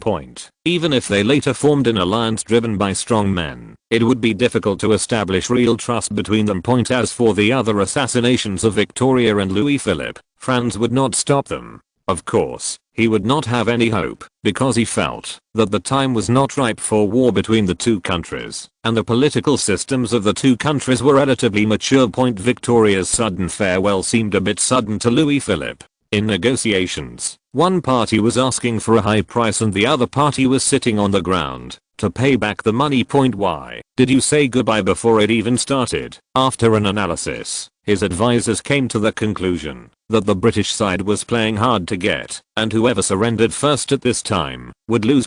Louis Philippe was so convinced that he did not try to persuade him to stay, and even planned to hold a farewell ceremony. But the British refused. In this way, this historic moment ended hastily amid exclamations, leaving only a series of questions. London, England. Robert Peel was annoyed at the failure of the ice-breaking operation. When the French raised the issue of Gibraltar, he knew that this negotiation was not on the table. Gibraltar is a key bargaining chip for Britain to control the European continent. Once it loses it, it will lose control of the situation, and may even lose its hegemony in the entire Near East. Robert Peel was also very happy, because he finally saw France's true face. Now that the UK has clearly seen the nature of France, it can make more targeted decisions. When Palmerston, who was far away in Oregon, heard the news, he was so angry that he smashed everything in his house. Damn, you idiot. Damn Robert Peel. Damn Louis Philippe. He was angry, but somewhat helpless. Britain and France would benefit both sides if they united, and they would suffer both sides if they separated.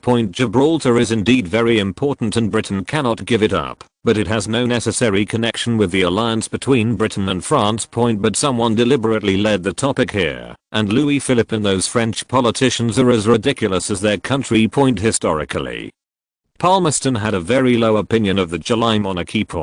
Although he does not think that the Gibraltar issue will become an obstacle to the alliance between the two countries, it is unlikely that Britain and France will form an alliance in the short term. In Palmerston's mind, he was the only one who could bring about the alliance between Britain and France. Unfortunately, he was not in Europe, but was sent to deal with these ridiculous Americans. British Foreign Secretary Aberdeen wrote many times to remind Palmerston to exercise restraint, even quoting the words from the Bible, "If he slaps you on your left cheek, give him your right cheek." The former believes that the United States has unlimited potential and Britain should not offend such a country. The latter believes that the United States is a potential threat that Britain must nip in its infancy. The two have completely different views on the United States, which has also resulted in two completely different policies. With the help of Palmerston, Cora Mombody quickly established her own kingdom. While receiving assistance from the British, they were competing for territory with the Americans, and then mortgaged what they grabbed to the former in exchange for greater assistance. On the surface, Cora Mombody is willing to be the son emperor of the British, but in fact he has his own set of logic.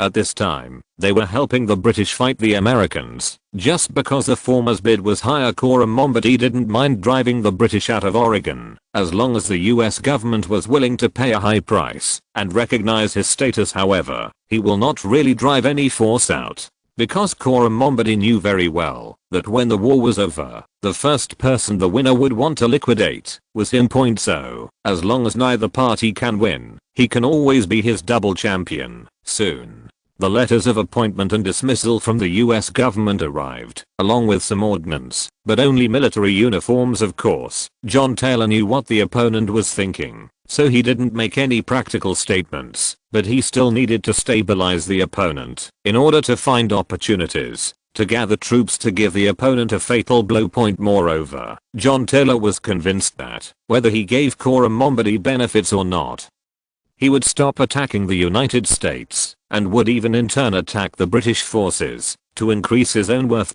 Cora Mombody has indeed stopped expelling American forces, and is instead preparing to put people in American military uniforms and go around in front of the British to remind them, "Sir, it's time to add more money." Palmerston had anticipated all this, so he bribed Cora Mombody's cronies early on. These so-called cronies, like Cora Mombody, are profiteers waiting for a price, and they have no loyalty at all. So Cora Mombody was killed by his men on the eve of preparing to attack the British, and then the British army arrived the next day to pick peaches. Palmerston sent the seized letters between Cora Mombody and the US government, as well as some US military prisoners, to London. He felt that John Taylor would be killed this time, and this would be a real case of taking both the stolen goods and the people. As long as London can be tougher, Washington will inevitably make concessions and even demand compensation. Since it was the United States that initiated the provocation, it is completely reasonable for the British to send troops. Moreover, at this time, those free people who followed Cora Mombody were leaderless, and they would be willing to become British. But what surprised Palmerston was that the letters between Cora Mombody and the US government, as well as the military uniforms, were all fake. The war he expected did not happen, and Oregon was still the same chaotic Oregon. Chapter 438 Invalids. Vienna, Schönbrunn Palace. Franz had a rare difficulty in dressing, which made a journey feel a little strange. Because Franz is not a well-dressed person, he always wears a suitable outfit according to the occasion. Costumes are mostly arranged, and objections are rarely raised. Archduke Franz, where are you going? Are you going to see your little lovers?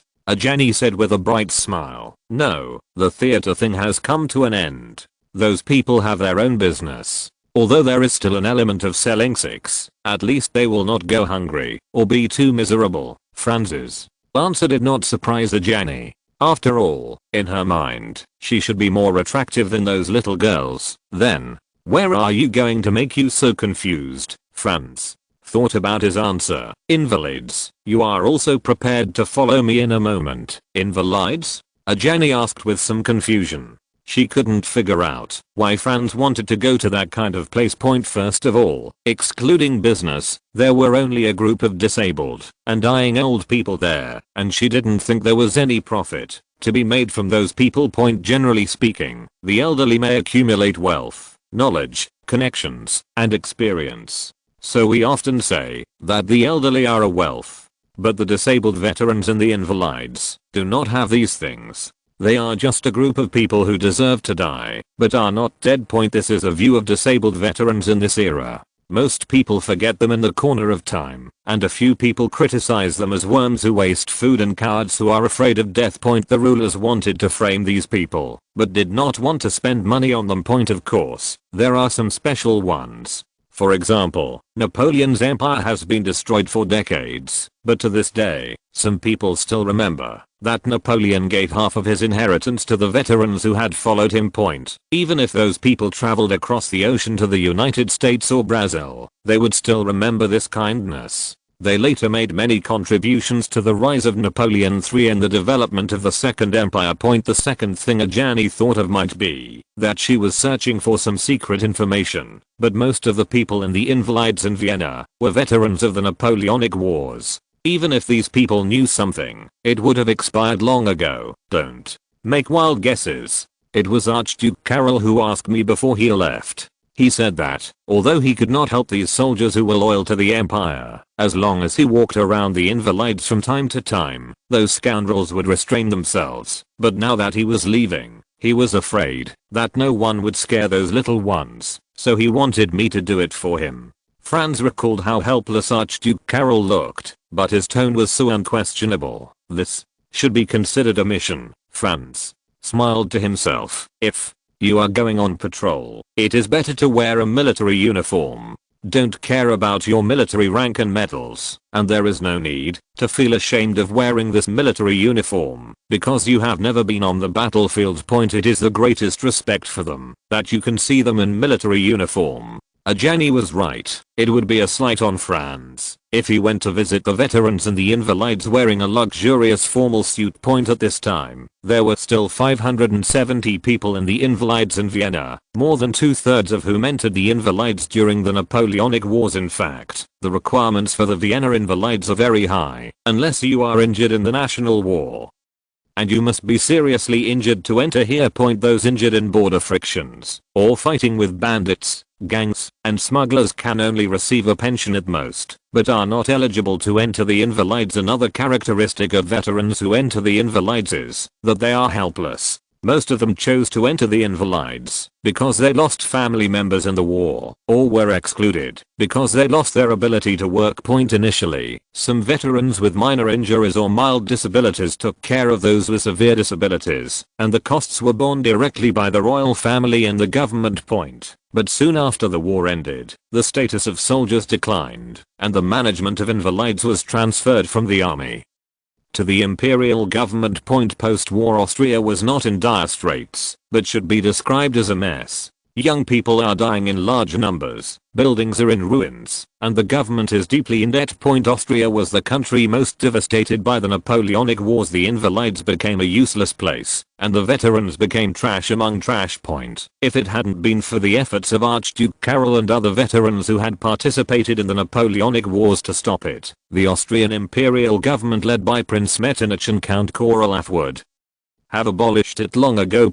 However, even if there is no abolition, it is inevitable to become managed by officials. One of the major drawbacks of the bureaucracy is that corruption is common, coupled with the fact that the Austrian imperial government has no money. Life in the invalids is naturally miserable. Moreover, those high-ranking officials have no respect or for these disabled veterans. Most civilians in the Austrian Empire could only eat 2 meals a day, while the veterans and the invalids could only eat 1 meal a day. If they arrived late, they would go hungry. Those with disabled legs can only rush to the canteen half an hour before mealtime. Some severely disabled people wish they could live in the canteen. Some who really didn't have enough to eat planted wild vegetables in the garden, until Archduke Karol thought of the soldiers under his command again.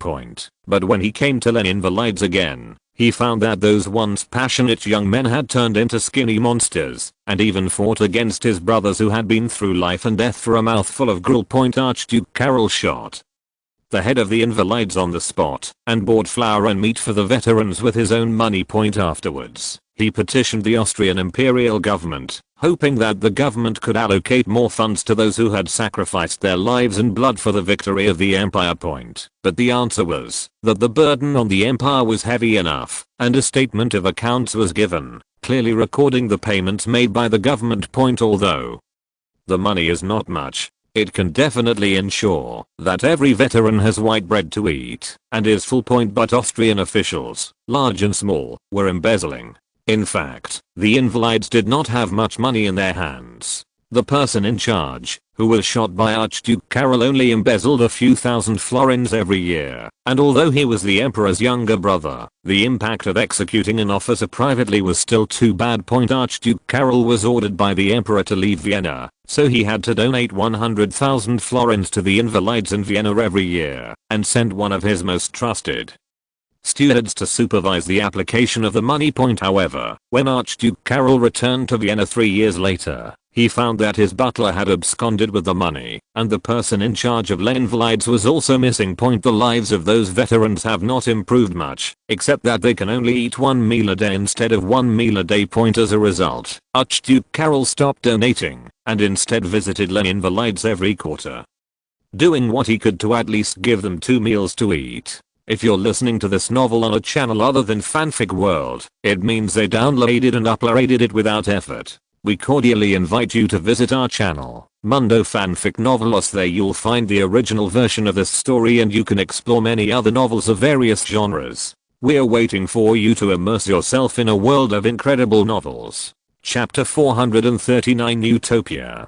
From the Austrian Empire joining the Germans' Wolverine, to the death of the old emperor, to the Near East crisis, the food crisis, the economic crisis, and the recent Luxembourg crisis, everything in this world seems to have nothing to do with this invalids. The people inside are just waiting for death calmly. This place is neither a paradise nor a paradise. It is more like a tomb full of maggots. The Les Invalides in Paris was built during the period of Louis XIV, the Sun King, while the Les Invalides in Vienna also has a very long history. But unlike the splendor of the French side, the Austrian side seems much more lonely. The Invalides in France was created because those French army veterans had a difficult life after being discharged from the army, and had resentment towards the emperor and the country. Those people came to the palace of Versailles to beg Louis XIV for help, and the Sun King did not turn them away like other kings in history. The reason why the Sun King became the Sun King was that he was different from ordinary people. Louis XIV happily met the veterans and gave them medals, and also announced the construction of the invalids. The veterans, who were originally full of anger and fear, felt honored after hearing His Majesty the King's decision, and even felt ashamed of their own rudeness. In fact, Louis XIV did this not only to appease the veterans, but also to make people work better for him. Because this move seemed to solve the worries of those soldiers. This move provided great help to him in his later expedition to Europe. Later, other European countries followed the example of the Sun King, and the Invalids in Vienna was one of its results. It's just that this Invalids was just a decoration for a long time after its establishment. Due to the poor economic situation in Austria, the country set the threshold for entering the Invalids very high. In order to save costs, this prevents the vast majority of Austrian veterans from enjoying the benefits of this measure. But even so, the controversy over the Invalids has never stopped. Many nobles felt that those soldiers were not worthy of this honor, because the social status of soldiers at that time was very low. and Austria had hardly won any decent wars since the rise of the Sun King, so the evaluation of the army was very low point. There is even public opinion that the reason why the Austrians could not win the war was because the soldiers were afraid of bullets during the anti-French war. A large number of disabled soldiers were sent to the Invalides. However, in order to encourage the soldiers to continue fighting, the royal family and the government, under tremendous financial pressure, allocated funds to the military to maintain the operation of the Invalides. After that came decades of peace. People seem to have long forgotten that war, and these veterans were no longer respected, and were just a group of old people who never died. Vienna, Invalides. The autumn wind is bleak, the fallen leaves have been mixed with the soil, the mottled stone walls, the rusty door, and the dull-eyed doorman point one after another. Exquisite carriages, accompanied by a large number of guards on tall horses, arrived at the gate of the Invalides naturally. The carriage carried Franz and his friends. Everyone wore military uniforms according to their military ranks, which was naturally what Franz requested. He felt that the military uniforms should make the veterans feel more friendly, and at the same time, let the young people understand that the Austrian Empire had not forgotten this group of people. When the door opened, there was a harsh friction sound. As soon as he entered, he was blocked by a tree shade and all the sunlight was blocked, leaving no light at all. At this time, the cold wind blew again, accompanied by the rustling sound of leaves on the ground, making people feel an inexplicable sadness. Maybe it's because the weather is a little cold and no one is moving in the yard. But the crunching sound when walking on the ground, that had already accumulated a layer of fallen leaves, really made Franz a little unhappy. Others felt a sense of novelty, jumping up and down on the ground one by one. Franz, it's really interesting. There are so many leaves here. It feels like we are out hunting, Taffy said. Franz frowned even more after hearing this. Taffy and Richard Metternich, who were close to Franz, naturally understood that this was a sign that Franz was very unhappy. If he wasn't happy, someone was going to be unhappy. They immediately shut their mouths, the former because of fear, and the latter because they wanted to watch the show. Because Richard's nemesis Akadov was the one dancing the most happily at this time. If Franz wants to deal with anyone at this time, it must be him. However, Franz did not punish anyone. He just ordered the accompanying guards to clean the yard. That's all. Those royal guards usually don't do such rough work, and they will let servants do it even in their own homes. Usually no one in the palace would let them do this, but this time it was Franz who spoke in person, so it was no longer a concept at all. Another point is that before coming, Franz co-studied the concept of veterans and their deeds. This made these soldiers who grew up in peacetime excited, and at the same time they also had some respect for those veterans. There were more than 200 guards, except for some who were guarding the door and some who were responsible for accompanying the guards. Most of them participated in this majestic cleaning work. It's hard for a clever woman to make a meal without rice, and cleaning also requires tools. As a result, a group of aggressive guards rushed to the warehouse. Looking at these tall and well-dressed strong men, the doorman did not dare to stop them, and the warehouse manager obediently handed over the key. Thus began a vigorous general cleaning. Franz's brows tightened slightly at this time, because he saw someone running towards the hall in a panic. Franz immediately asked Colonel Bordeaux to stop the man. When he was stopped, the man wanted to scream, but he was slapped hard by the colonel, and had to shut up. Bordeaux has a family background. His family has been responsible for security and confidentiality for more than 10 generations, so he naturally knows how to deal with this kind of thing. Soon Bordeaux came back with the people. Franz carefully looked at the middle-aged man with red and swollen face in front of him, and found nothing special. May I have your name? Morden Kirby. Who are you? What are you doing here? Franz continued to ask. I am a staff member here. Let's take a breather at the door. Morden Kirby replied. Then, why did you run when you saw us? Franz had already guessed a lot, but he still asked. I didn't run. Why should I run? Sir, you are wrong. Morden Kirby replied. Although he didn't know the identity of the other party, but seeing a child traveling with such a large group of guards, even a fool knew that the other party had a lot of background. Did you see it wrong? Well, you can choose, confess now, or wait until I find out the matter and deal with you slowly. Franz emphasized his tone without wanting to waste time. The man immediately panicked after hearing this, but he still said firmly, I don't know. I don't know anything. Then, do you recognize it? Franz pointed to the military uniform he was wearing. Modern cabbie nodded. So, Mr. Modern Cabbie, do you know that those people inside are also wearing military uniforms? The man was speechless for a moment. Since you know the military uniform, it will be easy to handle. Everything you have done must be done in accordance with military law. Then, Franz strode away, but when he entered the hall, he did not let the guards accompany him, only his friends. Chapter 440. Is this breakfast order? Vienna. Invalids. The hall was crowded with all kinds of veterans. Some of them were missing arms and legs, some were blind, and some were missing an ear and half of their face. This was supposed to be a gathering place for veterans, but now it seemed to be a canteen. There was a big pot standing on the table in the middle, and a short fat middle-aged man was shouting and drinking happily. The veterans lined up in a neat queue, each holding a broken bowl in their hands, as if they were refugees waiting for arms. The man in the middle of the hall was stirring the cauldron proudly, adding some ingredients into it from time to time, but from a distance it looked like a wizard was brewing a plague. Legend has it that the Black Death was a conspiracy of some wizards. In order to see the most real side, Franz did not let the guards enter the hall. At this time, other internal staff of Les Invalides saw Franz and his party. After being reminded by others, the man who stirred the cauldron also saw this group of uninvited guests. He cursed in his mind. Where did the little brat come from to play here? Get out. The man shouted sternly, eyes wide. Taffy was startled by the sound. When walking up the steps, she stumbled and fell to the ground. There was a burst of ridicule, and several internal staff of Les Invalides were amused by Taffy's funny look. But their attitude has not changed. You guys, get out.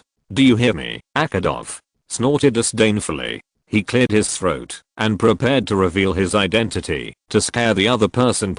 But just as Akadov was about to open his mouth, Franz stopped him. He wanted to get rid of the root.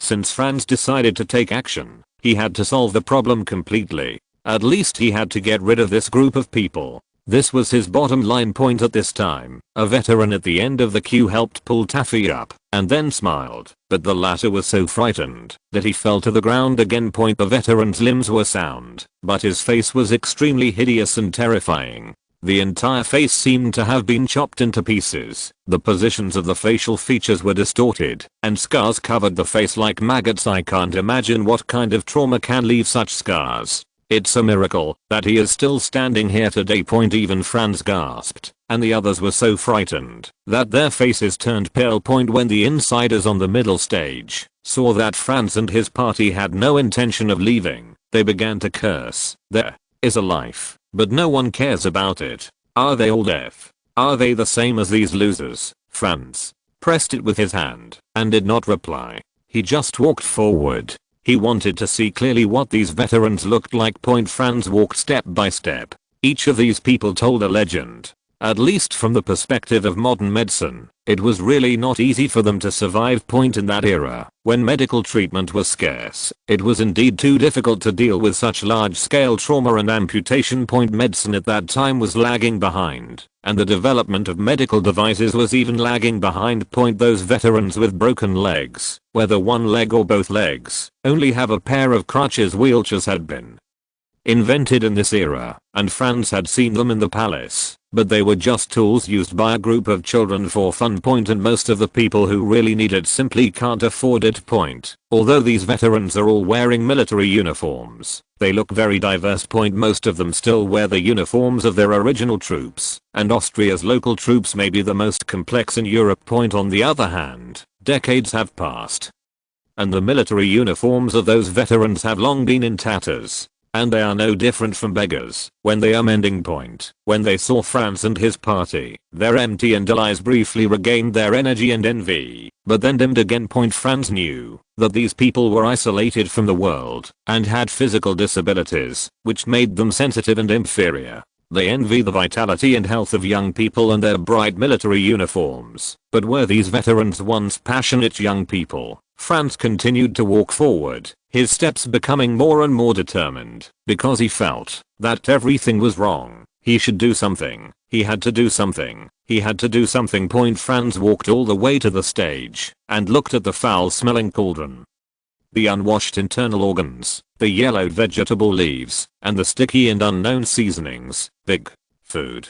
This was the first impression in Franz's mind. Is this your breakfast or your supper? Is the other meal like this? Franz asked loudly, clearing his throat. No one answered. The cook standing in front of the cauldron saw that a child dared not to take him seriously, so he lifted up the ladle and prepared to splash Franz all over him. In the blink of an eye, Franz dodged in front of the cook, elbowed him in the chest, then punched him in the chin, then grabbed the cook's hair and pressed him directly into the cauldron. You must know that this kind of sticky stuff is more terrifying than hot water. The cook immediately let out a miserable howl like a slaughtered pig. Franz immediately let go of his hand, and when the opponent had just raised his head and had yet to stand firm, he flew up and hit the vital part of the opponent's lower body with a flying kick. The kick technique he used was the Mikazuki Kyuku in karate. The overall power of this kick method is not as good as the whip kick or the back kick, but the advantage is that the amplitude is small and the power is concentrated at one point.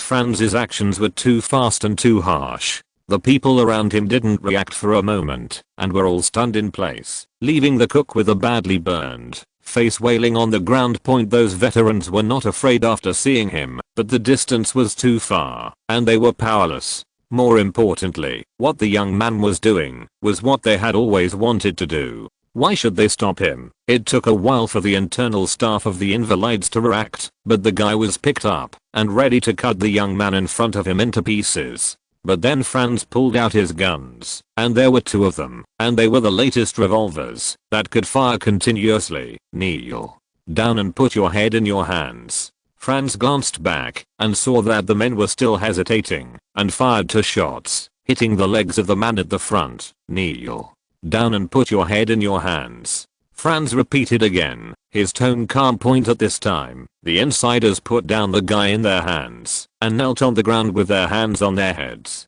At this time, they were extremely frightened because everyone had heard about the murder of Archduke Karol in the Invalides decades ago. The veterans who were killed by them also cursed them like this, but even Archduke Karol only killed the chief culprit, and what happened to others remained the same. On the other hand, upon hearing the gunfire just now, hundreds of fully armed guards rushed in. This further confirmed their suspicion. It seemed that someone big was indeed coming, but why didn't anyone from outside come to report first? But at this time, they still had a bit of luck.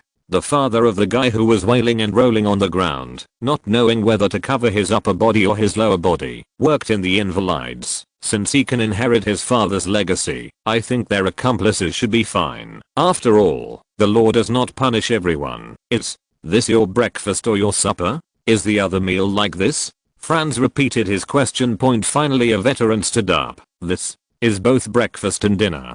Who says we can only enjoy one meal a day? Chapter 441. Evil people still need to be punished by evil people. A meal? Although Franz was mentally prepared, he still underestimated the limits of some people. The veteran who spoke was sarcastic, but Franz didn't mind, because this was what the Habsburg royal family and the Austrian Imperial government owed them. Franz winked at his friends, and they knew what to do.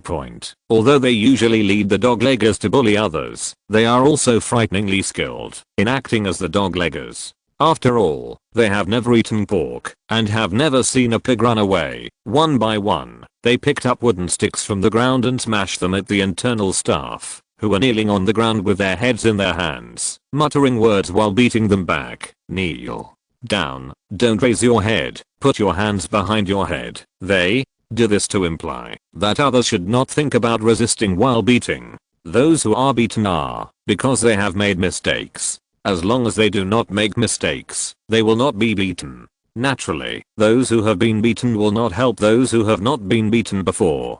People who have helped themselves. These teenagers have an extremely accurate sense of people's hearts. When they bully others, the stage suddenly burst into wailing. Franz couldn't kill everyone except the main culprit. Austrian law really couldn't do anything to them. If he was lucky, he would be reinstated in a few days, so Franz needed a bigger crime, such as being unfavorable to members of the royal family.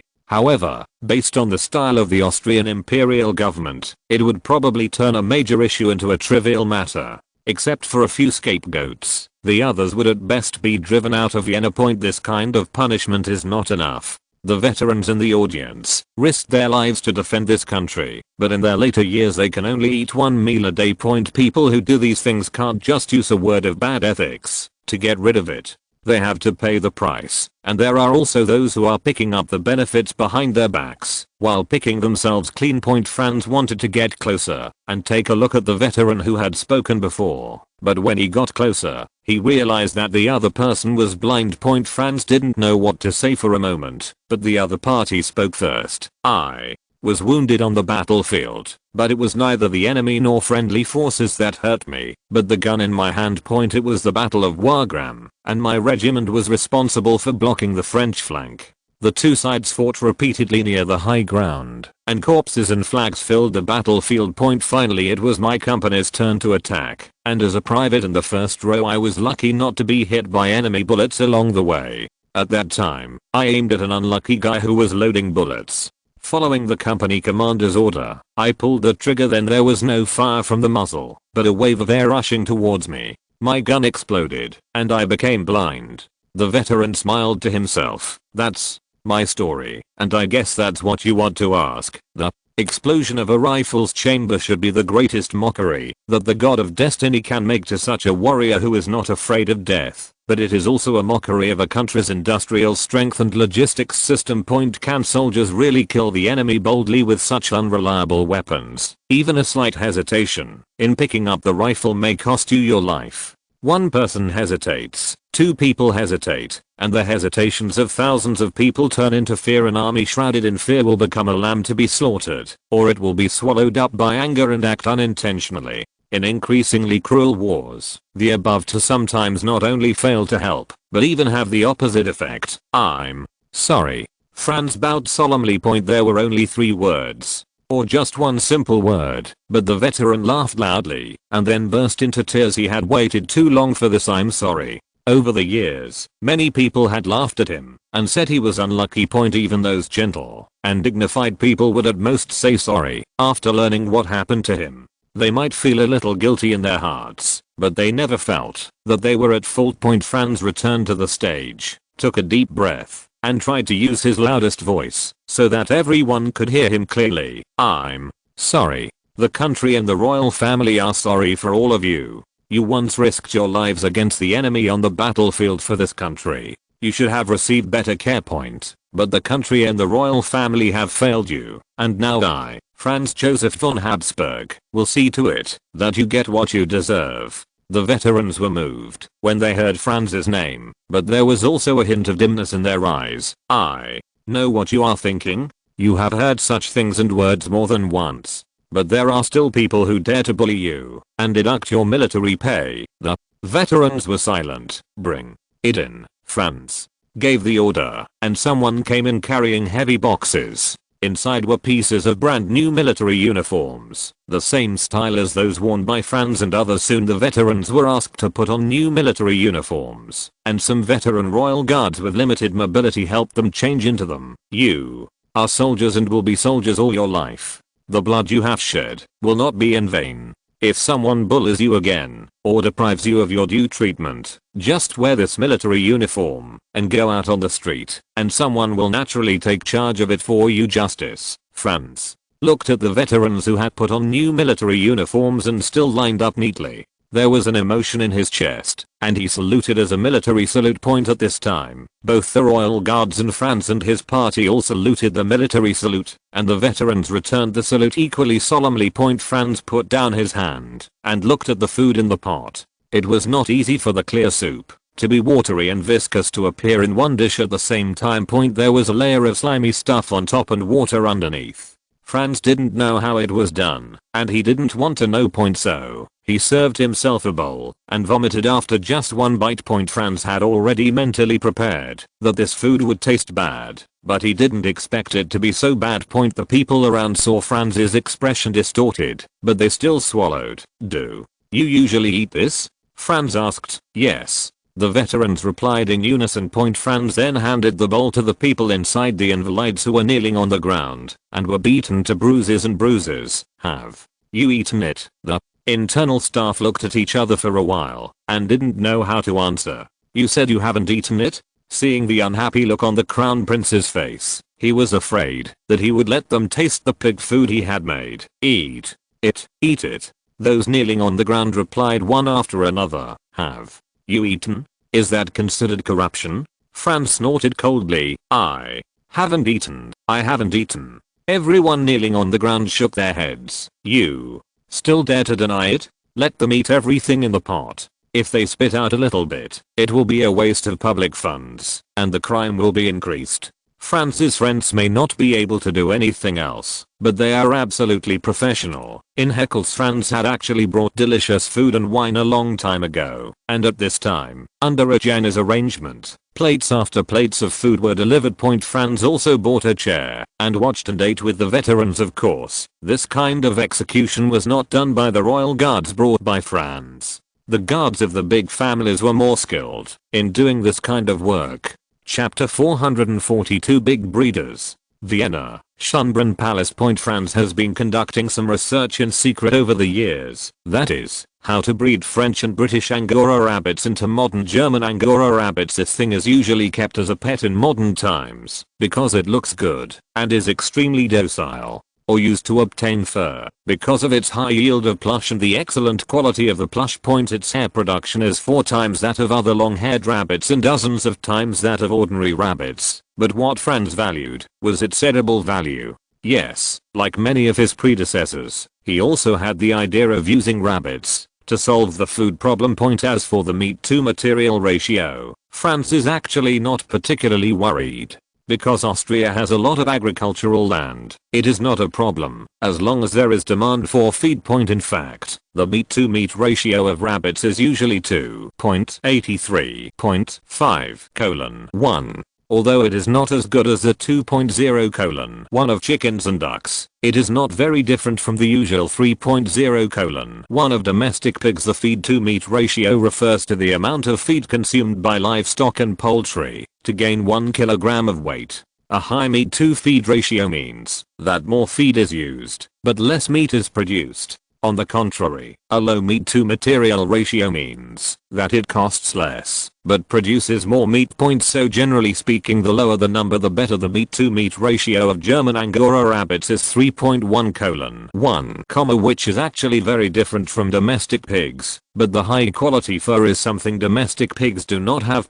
Franz found professional cobblers antennas to make rabbit skins into clothing, and the finished products could be sold at a very good price. It is impossible for outsiders to tell the difference in material, but even insiders feel that this kind of fur is of extremely high quality. Of course, Franz understands that rare things are more valuable. Once the output increases to a certain level, the price will inevitably drop sharply. But being able to get a higher quality experience with a small amount of money is what people are looking for, isn't it? Franz is more concerned about the impact it will have on its upstream and downstream industries. First of all, it will definitely revive the leather industry. Secondly, raising a large number of giant rabbits will inevitably increase the demand for feed.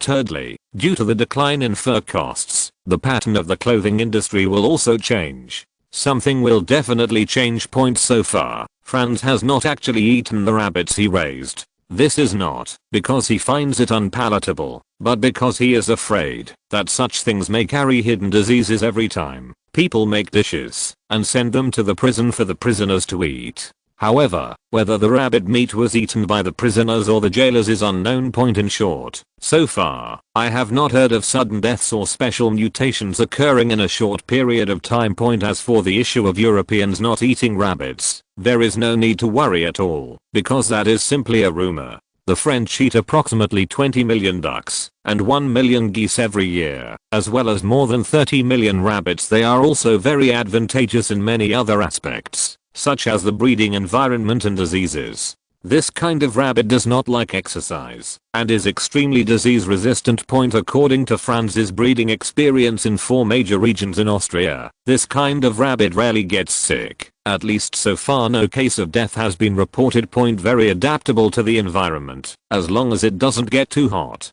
But there's nothing you can do about it. Woolly rabbits are afraid of heat.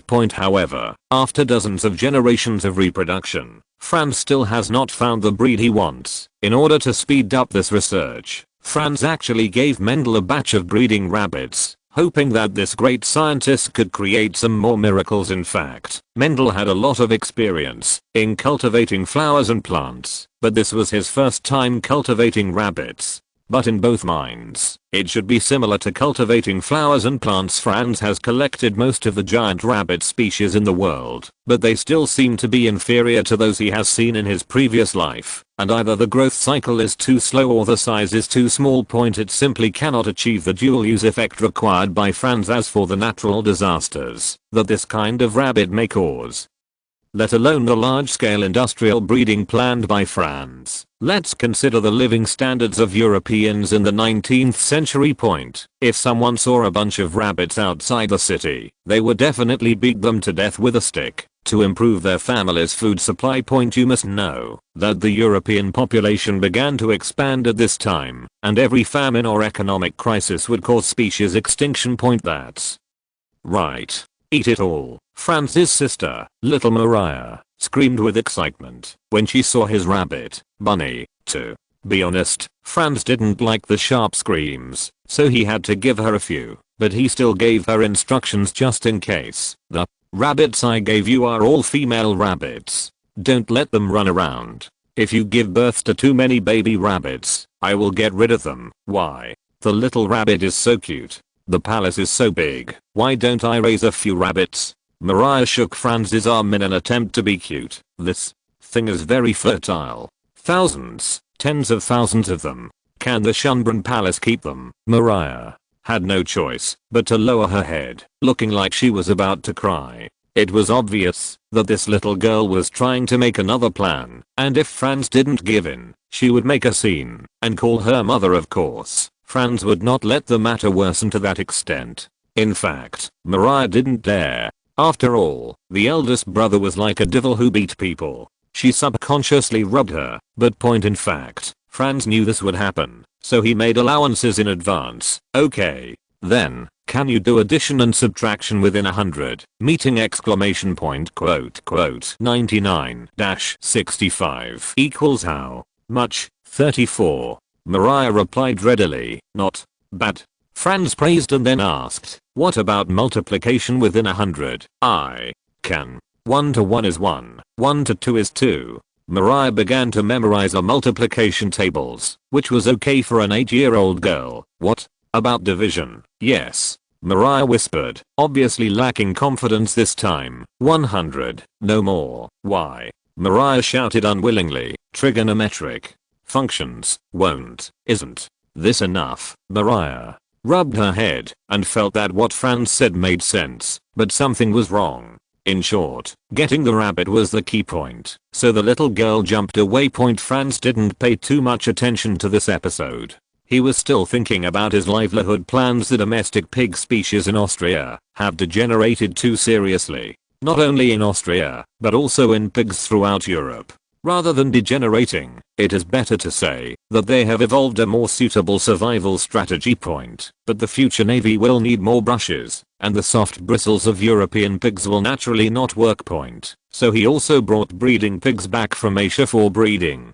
Of course, such animals were not suitable to be kept in Schönbrunn Palace. After several generations of crossbreeding, the ideal breed was finally obtained, but this was considered a completely perverted behavior by people at the time. People have speculated whether Archduke Franz had a special hobby for hybrid species, or that he had a grudge against animals. In addition, the carp breeding plan was not successful. At this time, there were a large number of ferocious freshwater fish in the major rivers of Europe. The carp that Franz put in not only failed to reproduce on a large scale, but were wiped out by predators.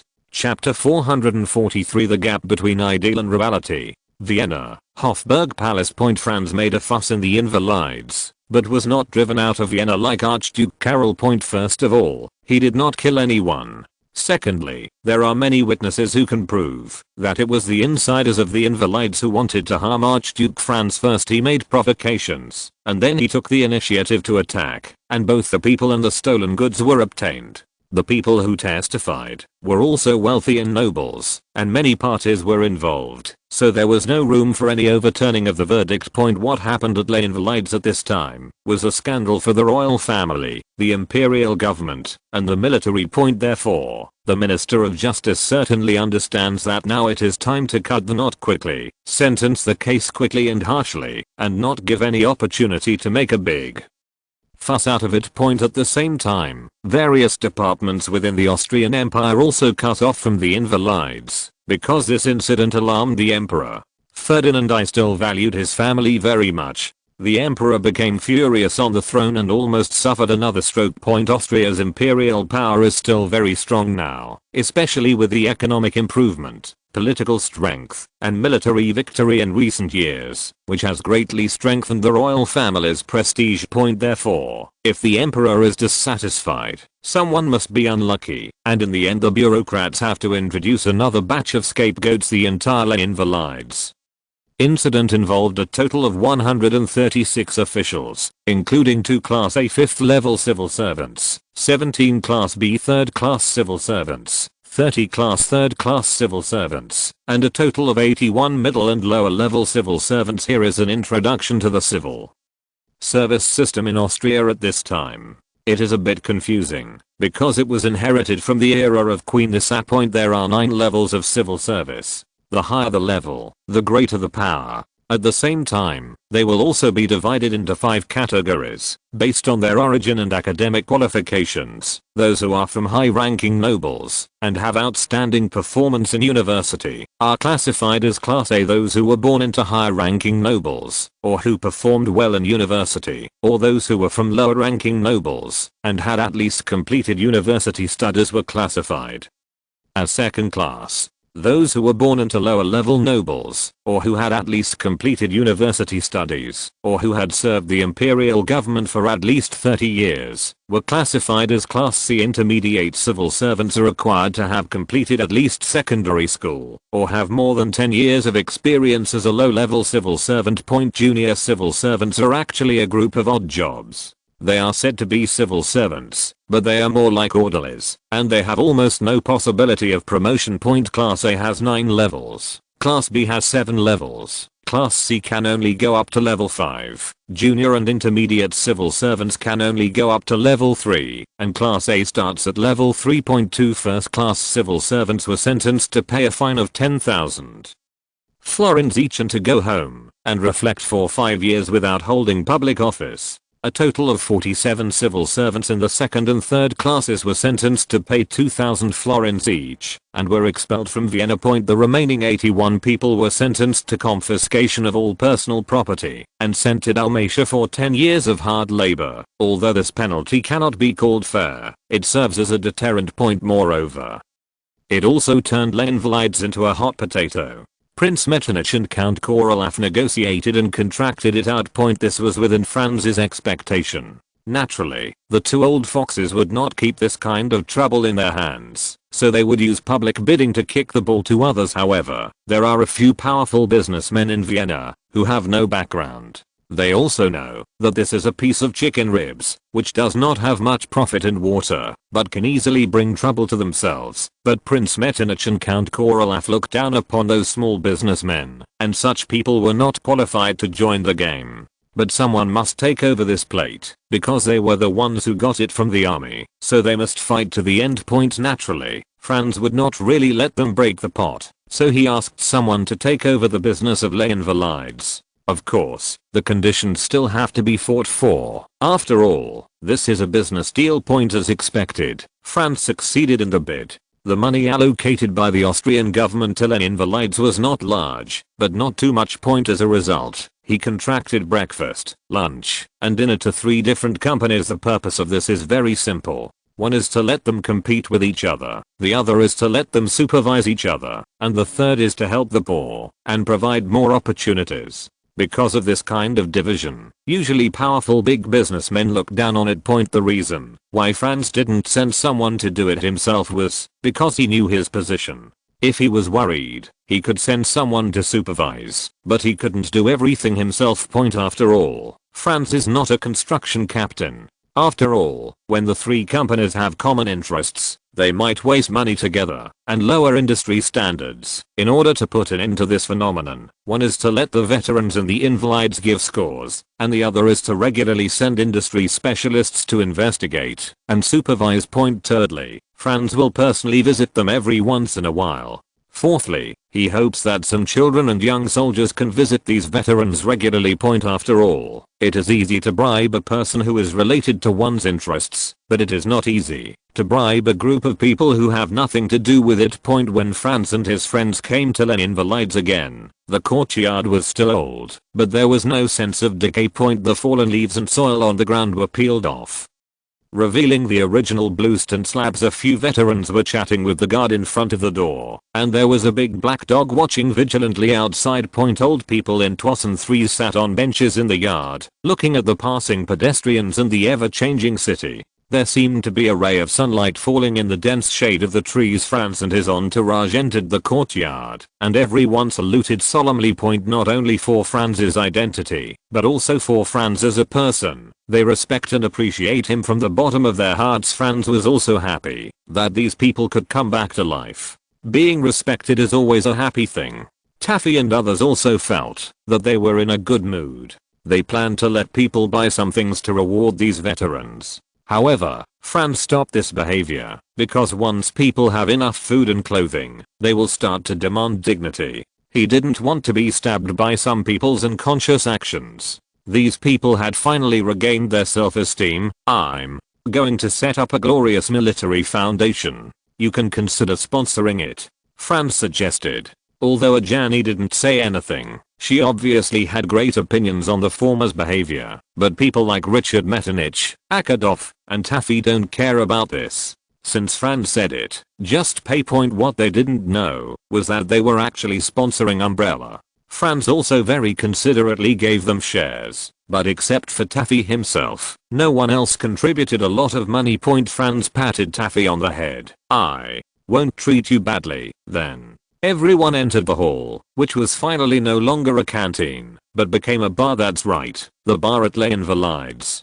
As the saying goes, food and clothing are enough to satisfy your desires. As soon as these veterans could fill their bellies, the hall turned into a bar. A group of old men brag, play cards, and dance kicks together. Many of them have to go up, even if they are on crutches. It's very enjoyable. It seems that they lived too depressed in the past. Franz sighed, and everyone nodded in agreement. Then the invalides continued to carry out rectification at Franz's request. Although Franz knew that there would always be a gap between ideals and reality, the scene in the Austrian invalides was too real. He was afraid that others would not be able to stand it anymore, so he asked the veterans to practice regularly and learn art and storytelling methods. Chapter 444 Saurus's Ambition. Vienna, Grisly Hotel. Saurus is still struggling with when inflation will occur in the Austrian Empire, and he is frantically calculating again and again. Saurus hasn't shaved his beard for a long time, and he eats, drinks, and relieves himself in his room. If Philona hadn't been bored and reopened the hotel, this room would have been uninhabitable at this time. Saurus's eyes were bloodshot. The continuous work and the surge of blood brought his body and spirit to the edge of collapse. However, it was not others but himself who refused to let Saurus go. Verona Mercure had also tried to persuade him several times, but to no avail. She couldn't understand how the personable and gentle gentleman before had turned into a paranoid man just a few days after arriving in Vienna. They are businessmen, Jews, and Americans. There is absolutely no need to interfere in the affairs of Europeans, let alone to have trouble with the Austrian emperor. They are Americans, and can pursue our glorious independence like the British. What's more, the bounden duty of a businessman is to make money. During these days, she was running the Grizzly Bear Hotel in Vienna, and sensed business opportunities everywhere. Saurus' behavior at this time is completely in trouble with money, which is unforgivable. Fiona walked into Saurus' room. The waste paper and leftovers on the floor were disgusting. The latter heard the sound of the door being opened, but did not look back and just said, "Put the food on the floor and you can go out." The former ignored the latter's words and walked straight to the window. "I said you can go out." Saurus emphasized his tone. At this moment, Fiona pulled open the curtains. "Great, Sage. It's time for you to step out of the ivory tower." The sun shone in and stung Saurus's eyes so much that he had to cover his eyes. "Filona, what are you doing?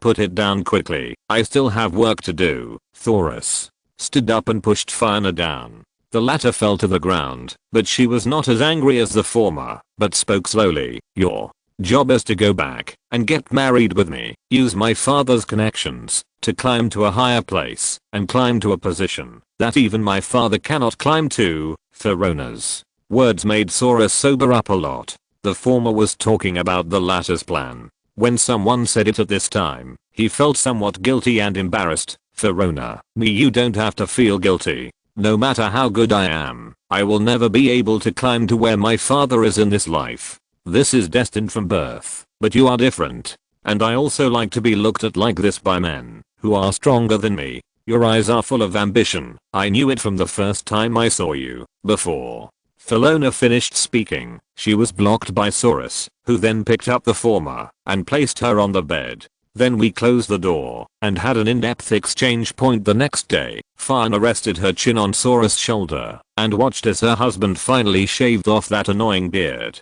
The confident, powerful, and handsome man was back again. Fiona smiled knowingly. Although she was Jewish, she didn't like men with beards. Saurus also doesn't like growing a beard because it would reveal his identity and bring him unnecessary trouble. In fact, at that time, most people regardless of race would grow a beard because it could make them look more mature and stable. Especially in some areas such as Northern Europe, beards were regarded as a sign of luck or ambition. But in Saurus's eyes, having a beard was a sign of luck, a symbol of mediocrity and slovenliness. "What are you going to do next?" Fiona asked softly. Saurus kissed the former's hand, then looked at each other and smiled. "Of course I will go back and marry you, and then create my own world in the United States." The two embraced and kissed, and then Fiona asked again, "What about this hotel? Keep it. Maybe you'll come back to see it in the future." Netherlands, Amsterdam Royal Palace.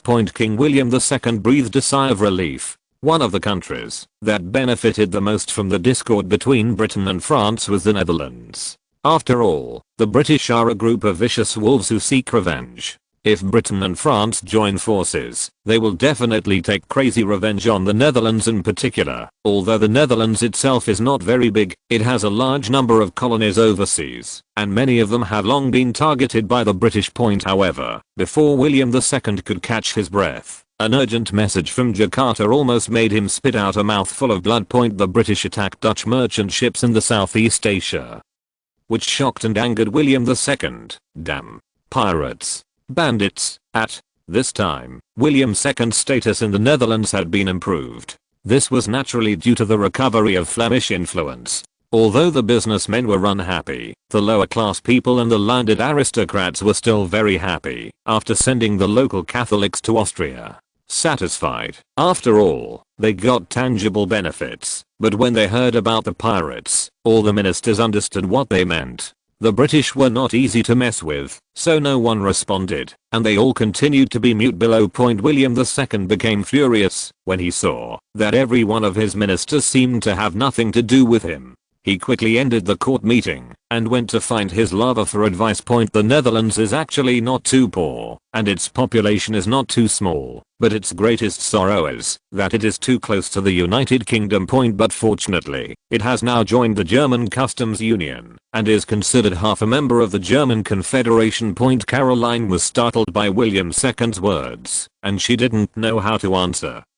But according to her logic, she was right to blame Austria on this matter. "Your Majesty the King, the Netherlands has already joined the German customs union, so it might as well go one step further. This way you can seek help from Austria and Prussia." William II was a little embarrassed, but the German Confederation is a land power. I haven't heard of any impressive achievements at sea. I'm afraid the navy is also very weak. They won't help us, Caroline said coaxingly. Behind the German Confederation was the Holy Alliance, but the Holy Alliance does not have a strong navy, William II said with some confusion. Although Caroline was from a low background, she already understood the stakes after hearing about these intrigues about national affairs all day long. At this time, Caroline finally understood why so many people hated the monarchy. If they met such a stupid emperor, it would be better not to have one, but the French do. Piracy is internationally prohibited. As long as you have evidence, countries that have enmity with the Anglo-Saxons will seek justice for you. But why do the French want to help me? I'm afraid the first person to suffer the consequences of justice is itself. Caroline's eyelids twitched, but she still spoke patiently, because France is the one who has the biggest conflict with Britain in the world. If we can take the opportunity to suppress the British, the French will be willing to contribute. And the British are not fools. As long as the situation is not right, they will not directly challenge Europe. The result will be the same as during the Luxembourg crisis. They will choose to make concessions. With the previous precedent, William II nodded with deep understanding. Chapter 445. Don't judge people by their appearance. Austria Vienna. As Austrian industry grew, France had felt the need to develop electricity, but the necessary electromagnetic theory had not yet been perfected. In fact, Faraday had already proposed the theory of electromagnetic induction in 1831, but it was not perfect, and was not enough to support the leap forward development of electricity. Franz had no problem improving some technologies, but when it came to proposing systematic scientific theories, he was powerless. Even if I had learned it at the beginning, I would have returned it to the teacher long ago. The reward has been raised from the original 10,000 florins to 150,000 florins, but there is still no improvement. Franz actually tinkered with a steam turbine generator by himself, but this thing was not a real steam turbine generator like that of later generations. It was just a steam generator full of steampunk style. The performance is decent, but the failure rate is a bit high, and there is a certain chance of explosion. Yes, it's like a big bang. The girls' school next door is about to close again. The generator designed by Franz was actually modified from a Faraday disc and a Davenport motor, which was actually not very clever. However, generally speaking, the voltage of Faraday's disc is only a few volts, and the Davenport motor is only tens of volts, while Franz needed a voltage of hundreds of volts. However, there are always more ways than difficulties. There are ways to increase the voltage. According to conventional thinking, the first way is to increase the speed. But it soon proved to be unfeasible, because too high a rotational speed of the disk would cause overheating, or even the linear speed would be too fast, and launching the disk would be like a dart. It's just that it's much more powerful than darts. In the spirit of curiosity, Austrian scientists have increased the maximum speed of this thing to several thousand revolutions. How he got it was unclear to Franz, but the result was a disc that shot out like a cannonball, punching through glass and severing a horse's neck. Since increasing the rotational speed doesn't work, then use the stupidest method to increase the diameter of the disc. As a result, Austrian scientists and craftsmen built a giant Faraday disc with a diameter of more than 10 meters. In fact, generally speaking, this kind of crazy behavior will be stopped by craftsmen, but Austrian craftsmen seem to have long been accustomed to this kind of unconstrained creation. After all, the analytical engine designed by Dr. Babbage, priest, is no better than this generator. Small point however, as expected, it exploded again. The problem was still overheating, and it could not operate for a long time. Then these scientists pressed Franz's refrigerator up again, but with the existing technology, they still could not meet Franz's requirements. Fortunately, Franz has a third way to go, which is to increase the strength of the magnetic field, and replace the natural magnets with electromagnets. Although it will consume some electrical energy, the voltage has finally gone up. But there is still a certain chance that this thing will explode or have various weird accidents. Although technology has been improving, people are injured or even lose their lives due to accidents every month. You must know that aluminum is more precious than gold at this time, and electrolytic aluminum is the most efficient method, which is still used today. Franz doesn't think aluminum is worth more than human life, but even if he wants to stop at this time, someone will continue to try. Because of profit point, the income from electrolytic aluminum can not only continue to support the experiment itself, but also provide a large surplus. Franz will use the money to improve related technologies and compensate the families of those warriors who sacrificed their lives for this. That's all he can do. If he really forcibly stops the electrolytic aluminum project, someone will definitely take the risk, because the temptation is too great. Those people did not have Franz's technical and financial resources, and they were even less able to guarantee safety. At the same time, it will also cause further diffusion of technology and even affect Austria's development in turn. Rather than that, it would be better for Franz to bear all the charges alone. At least those people can enjoy it while they are alive. Their families will be taken care of after death, and the country can also benefit from it. In fact, Franz had invited Faraday to Austria many times to continue his research, but this man was extremely disliked by the nobility and royal family. Faraday was an Englishman and was highly valued by the British government, especially Prime Minister Robert Peel, who personally admired him very much. When Robert Peel became Prime Minister, he immediately applied for a special pension for Faraday, calling him the greatest living British scientist. You must know that before this, only politicians, soldiers, and nobles could receive this honor. Not even Sir Isaac, who discovered the law of gravity. Faced with such praise and such kindness, Faraday sternly refused. Even if he was awarded a knighthood in the end, he would never boast of it. When Franz's envoy self-righteously stated those favorable conditions, this failure was doomed. Especially after Robert Peel took office. He attached great importance to the British scientific community and did not give Franz a chance to find opportunities. Naturally, he had to give up and wait for the right time.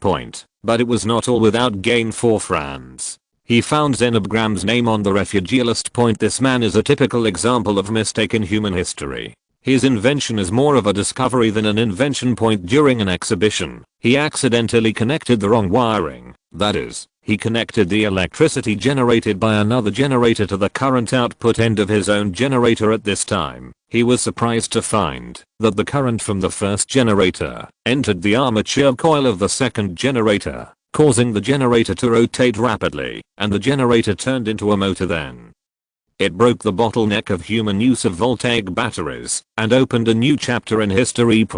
Although there was a lot of luck involved, it was also the result of thousands of practices, and he was indeed very talented and could modify the alternator. But he did not pay attention to it at the time. The story of this man being on the refugee list is a long one. His father is a Belgian civil servant who lives in the Gies-Bodene region. In Liège, however, due to some changes in history, Belgium was partitioned after the Luxembourg crisis. Austria was assigned the Principality of Liège, which originally belonged to Belgium. After a major purge, his father was laid off. Franz did not want to make any major changes, but the senior officials of the Austrian Empire were not at ease with the new territory, and various commands from a distance caused complaints. The major blood change was just one of their cunning operations. Others, such as reforming the tax system, reforming the military system, and building military fortresses, simply raised Franz's blood pressure and almost completely overturned his established strategy. As a result, Graham's father had no guarantee of life, but he unexpectedly had an adventurous spirit, so he sold the family property and went into business with others. Unsurprisingly, they were deceived and lost all their money. The Graham family had no choice but to apply for refugee asylum and move to Austria with their family. They even had to consider emigrating overseas because Graham's grades were very poor. His parents had difficulty in having children, and he had no skills. The Austrian government would rather throw such people into the colonies or Hungary to fend for themselves. Fortunately, France has been looking for talents to research generators and has long listed them as a key target. However, due to his poor academic performance, the Austrian intelligence agency dared to report to Franz only after repeated confirmations. The achievements of this scientist, who can leave his name in history, are really bad. So bad that it is difficult for people to believe that he will become a scientist. He ranked 49th among the 50 students in the class, and almost all the teachers rated him poorly. Franz looked at this useless family and could hardly find any reason to keep them. Simply stop looking. Franz will help Graham point, but before that, he still planned to see this genius in person, but his first impression was that the 17-year-old Graham was not as tall as the 13-year-old Franz. Although he is wearing clean clothes, he always looks very sloppy. He didn't dare to look up at anyone, and looked very cowardly. Then some simple tests began, which were of course conducted by professionals. Although they were simple, they were only suitable for a small number of people. As expected, Graham was almost useless, as his teacher said, but he only had some unusual talents in mechanical assembly methods. A complex mechanical clock has hundreds of parts, and follows 7 or 8 drawings. But Graham had only seen mechanics take it apart once, and put it back together perfectly. This talent made the machinist with more than 40 years of experience shout, "It's impossible." He must often disassemble this kind of mechanical clock, or he must have worked in a watch shop all year round, to be able to do this. So, the old master changed to something more complicated, Babbage's difference engine. Although it was an early model, its complexity was not comparable to that of ordinary clocks. An hour and a half later, Graham assembled the simple difference engine. Franz could only sigh, "Isn't this a genius? At least this memory and association ability are far beyond ordinary people." Franz then showed Graham the latest generator at the time, hoping he could give some feasible suggestions. This is of course a foolish dream.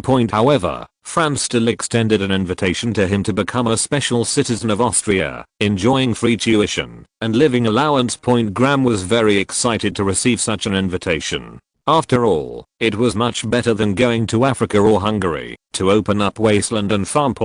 But Graham seemed to have some misunderstandings. He only wanted to be a senior technician, and did not want to go to school. He just wanted to stay as an apprentice with those old masters. Franz has a head full of black marks. If he just wanted a skilled worker, would he need to go to such great lengths? Franz does not think that high-level technicians are bad, but as the times progress, it will become increasingly difficult to change the world through pure technological innovation. Theoretical knowledge is a must, and experts with extensive practical experience and rich theoretical knowledge are what Austria needs in the future. In short, Franz has high expectations for it, which should at least exceed its historical performance. Therefore, Graham had to go back to school. However, due to his poor foundation, he was asked to repeat junior high school after many suggestions. Of course, in order to ensure that he would not go astray, Franz hired Graham's father as an Austrian civil servant. His only job was to supervise Graham's studies and 2 days a week of practical training.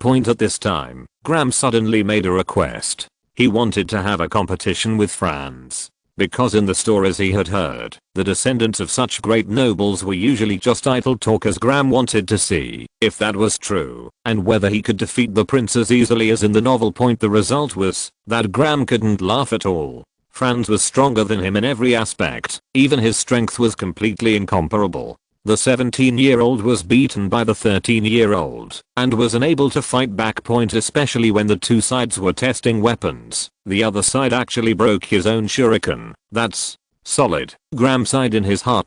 Franz laughed disdainfully. The judges, and even the audience are all mine. What do you win with? Graham, who just now felt that he was a genius, felt as if he had been poured cold water on him, so he followed his father to complete the admission procedures. People's hearts are evil. At this time, Austria was still enjoying the dividends brought by technological innovation, and could even lead the world in some industries for a long time to come. However, Franz still had some concerns. After all, the times were developing, and he could still take advantage of them. There are not many ways left. The future depends on the Austrian Empire's own hematopoietic function, but hematopoiesis is easy to say, but in practice it may not improve for decades, or it may go astray like Nokia. Of course, as long as Franz is around, the general direction of history will not make any outrageous mistakes at this time. Austria already had a first mover advantage in some industries, but even those who can travel 100 miles are only half a century old. If you are not careful, just a moment of slackness may lead to being overtaken by others, which will eventually lead to the bitter consequences of failure. Franz had heard too many stories about losers. No matter how poignant or passionate they were, he did not want to end up committing suicide on the banks of the Danube. In contrast, Franz is more willing to be a winner. Even if he wants to be a hero, he also wants to be a living hero, rather than being remembered. September 30th, 1843 Point Street, Louis City, Missouri, USA. Point. At this time, an uninvited guest came to Jefferson Barracks, the largest military camp in the United States, a graduate of West Point Military Academy, but his grades could be said to be ridiculously bad. Historically, only 2 regiments of troops were stationed here at that time, but at this time, 3 divisions of nearly 20,000 troops were gathered. After all, the situation faced by the United States at this time was much more severe than in history, except for equestrian. The results and other events, whether it is artillery, infantry, or cavalry, are very poor. And this young officer actually signed up to be a cavalry commander in places like Kansas, Wyoming, and Idaho, which faced the Mexicans in France. Point. But his performance could not reassure the officers in any of the above areas, so he became an infantry colonel. Point. After all, who knows that he is a graduate of West Point Military Academy and has a father who is the mayor? It is hard to believe that the man in front of me, who seems a bit undisciplined and weak, will later become General Grant, the bloody mass murderer who turned the tide in the American Civil War. Sorry, there are some things recently, so updates are late. Forgive me. If you're listening to this novel on a channel other than Fanfic World, it means they downloaded and uploaded it without effort. We cordially invite you to visit our channel, Mundo Fanfic Novelos. There you'll find the original version of this story and you can explore many other novels of various genres. We're waiting for you to immerse yourself in a world of incredible novels. Chapter 446 Paris Night. Paris, France. Point. In a deep alley, 2 people were dragging corpses. Upon closer inspection, there were actually 7 of them. Point. The 2 men looked expressionless as they searched the corpses for anything they could use, including clothes and boots. One of them was injured, but he was still guarding the other. The scene was indescribably weird. Point. In fact, both of them were prisoners serving their sentences in Siberia, Russia, living a life of darkness in that cold hell. Point. But suddenly one day someone came to them and said that there was a great big man who needed them to do something. As long as they did it, they would be pardoned. Even if they died, their family would be pardoned and leave this bitter cold place. Point. Just like a drowning person clutching at straws, desperate people like them will naturally not let go of a glimmer of hope. Point. Soon they were hooded and loaded onto the carriage, which was a bumpy ride. When the hoods were removed, each of them found themselves in a room with 5 people and a full table of dishes, but only 1 chair and a set of cutlery. Point. In fact,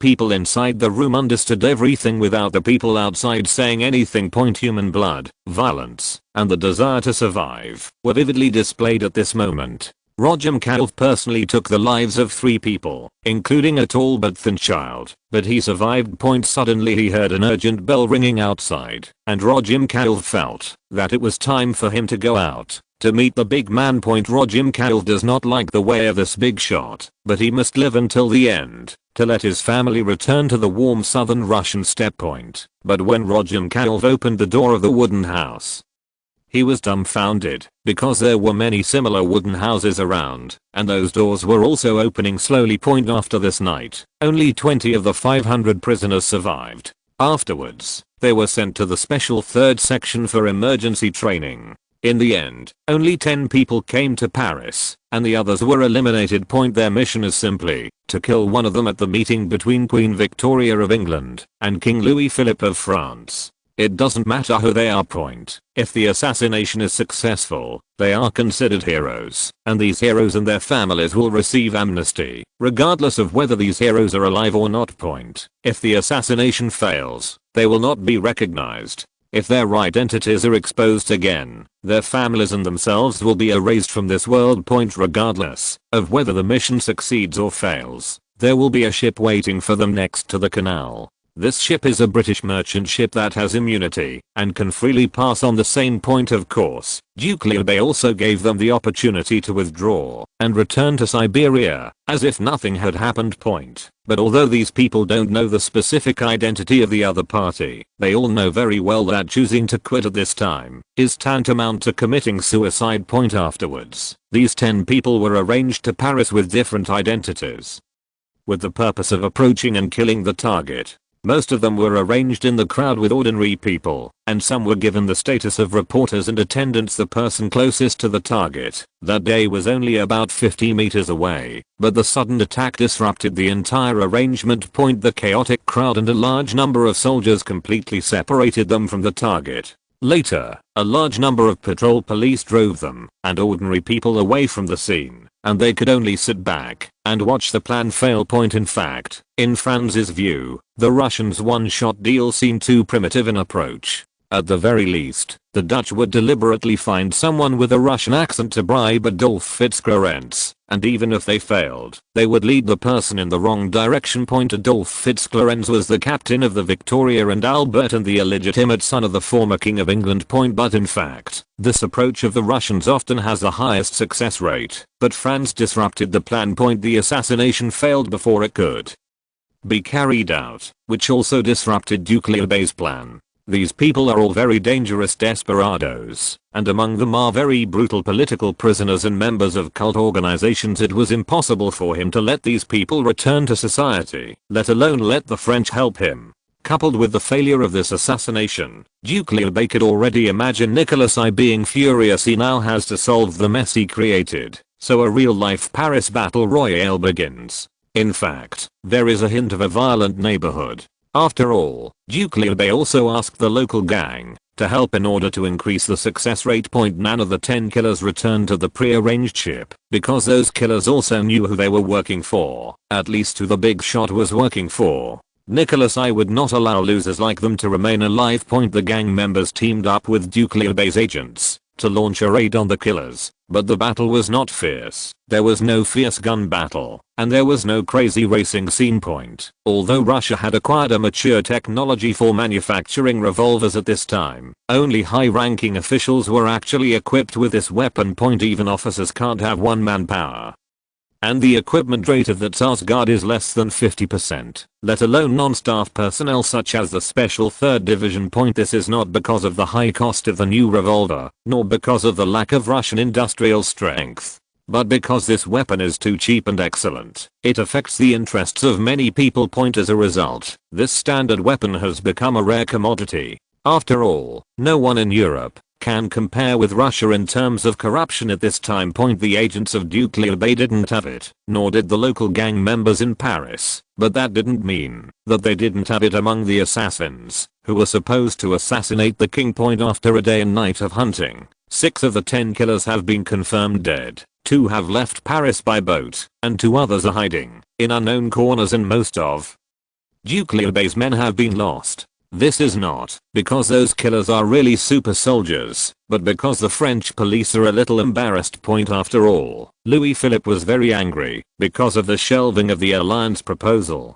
He felt that this was a problem with the security work of the Paris police, so he had changed several police chiefs at this time. The newly appointed police chief even personally led people to fight crime on the streets. This had never happened before in France for hundreds of years, and had extraordinary results. After all, we are on French territory, and such a big incident will not end well. Duke Leobay was still thinking about how to deal with the aftermath, so the Paris police did him a big favor. The assassination of Queen Victoria and the continued violence were described as acts of terror by the rebels. What's more, the next day the new police chief Chopper ordered his men to tie the bodies of the criminals killed last night to the back of a carriage and drag them away. What the director never expected was that this move would once again greatly affect the image Louis Philippe had worked hard to create in front of the public. Chapter 447 Meeting Napoleon's illegitimate son again. Paris, France. Louis Philippe looked very unhappy in the Tuileries Palace because he had not received news from Britain for a long time. In fact, except for Louis Philippe himself, everyone else had long given up any hope. Because the so-called temporary suspension was a death sentence for the Anglo-French alliance. What we should consider now is to stop our losses, rather than continue to struggle with the British. However, His Majesty the King himself has not given up on his dream of joining forces with Britain to carve up the world. And Prime Minister Soult, an old man who is about to retire, does not seem to care about the fate of France. Although it seems that the dying old man can be knocked down by the wind at this time, it is not easy to get him to hand over the power in his hands. Soult felt that the entire French cabinet was full of mediocre people. There was only one Guizot who was okay, but he was driven away by His Majesty the King. Soult has been speculating all his life. Even Napoleon was betrayed several times, but he hated speculators the most. Soult did not reuse any of those who came to him when Thiers lost power, and even often helped the former prime minister solve some minor problems, as long as money is not involved. Soult is still very generous, but although this man is arrogant, greedy for money, opportunistic, and has no loyalty at all, he is an excellent strategist and a management master. France is in chaos now, but as long as the rebels have the slightest intention of expanding outwards, they will be ruthlessly attacked by the French army. It can even be said that the current chaos was created by Louis Philippe and the Orleans faction in a sense. They needed this uprising to reduce the influence of the Bonapartists, so this chaos could last for so long.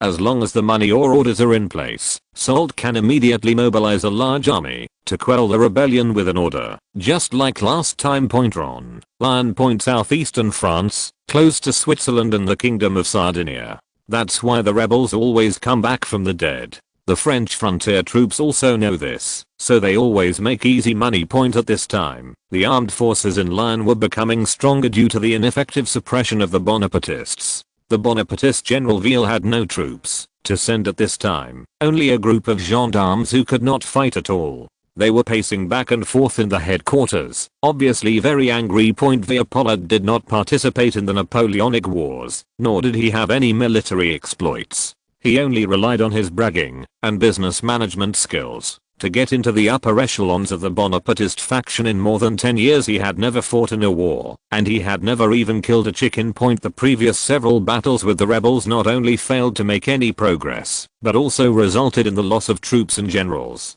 This allowed the Royalists and Orleans factions to seize the opportunity to mock him for not being able to lead troops in war. But the Bonapartists could not retreat, and he could not retreat, because if he did, he would be removed from office and replaced by someone from another faction superior. In this way, Leopold will never have a chance to climb up. He has always had a dream, that is, to become the Emperor of France through a coup like Napoleon. As for world hegemony, unify Europe, he doesn't have that plan. He just wants glory and wealth. However, in front of him, Leopold was pushed into a position that he should not be in, and became a victim of the power struggle among factions within France. This made him very unwilling. Suddenly a voice interrupted Leopold's thoughts. Report. There is an urgent military situation. Come in. Leopold looked at the sentinel in front of him impatiently. His clothes were baggy and his boots seemed to be one size too big. He walked like a duck and had the same muddy legs. He also had a sense of poverty, which made him I couldn't help but pinch my nose and said with a frown, "What's the matter? Tell me quickly." Report. To the general, there is someone outside who says he has a way to help you quell the uprising in Lyon City, the sentry said. Leopold sneered.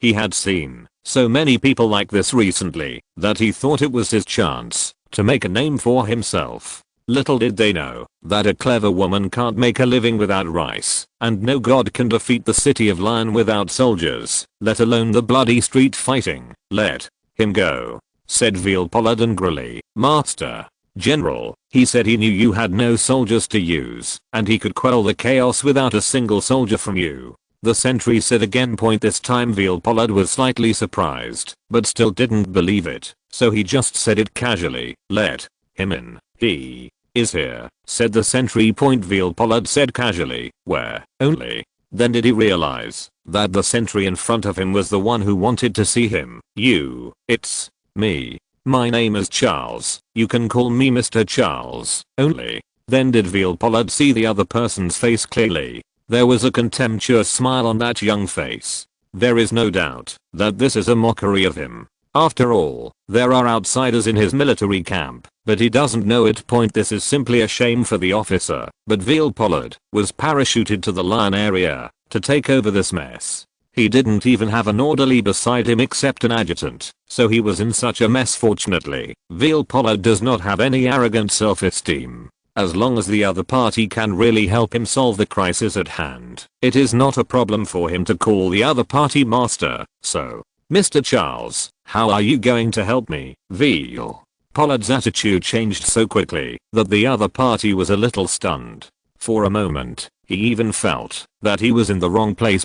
After a brief moment of embarrassment, the young man named Charles spoke slowly. I can convince those civilians to go back home, and the remaining thugs are only a few dozen people and cannot defend the entire city. They can only choose to escape. Of course, I can also let the civilians bring the thugs to justice, but that's a different price. Why should I believe you? Veal Pollard sneered. You should believe me. Charles replied slowly. I don't think we need to talk anymore. Veal Pollard was about to issue an eviction order because he had already sensed a hint of danger and also smelled a business opportunity, so he began to bargain, first suppressing some of the other party's arrogance to prevent the other party from proposing too outrageous prices. Don't you want to ask about the price? The young man obviously wanted to continue the negotiation, which played into Veal Pollard's hands, thinking, sure enough, he is still too young. What price? This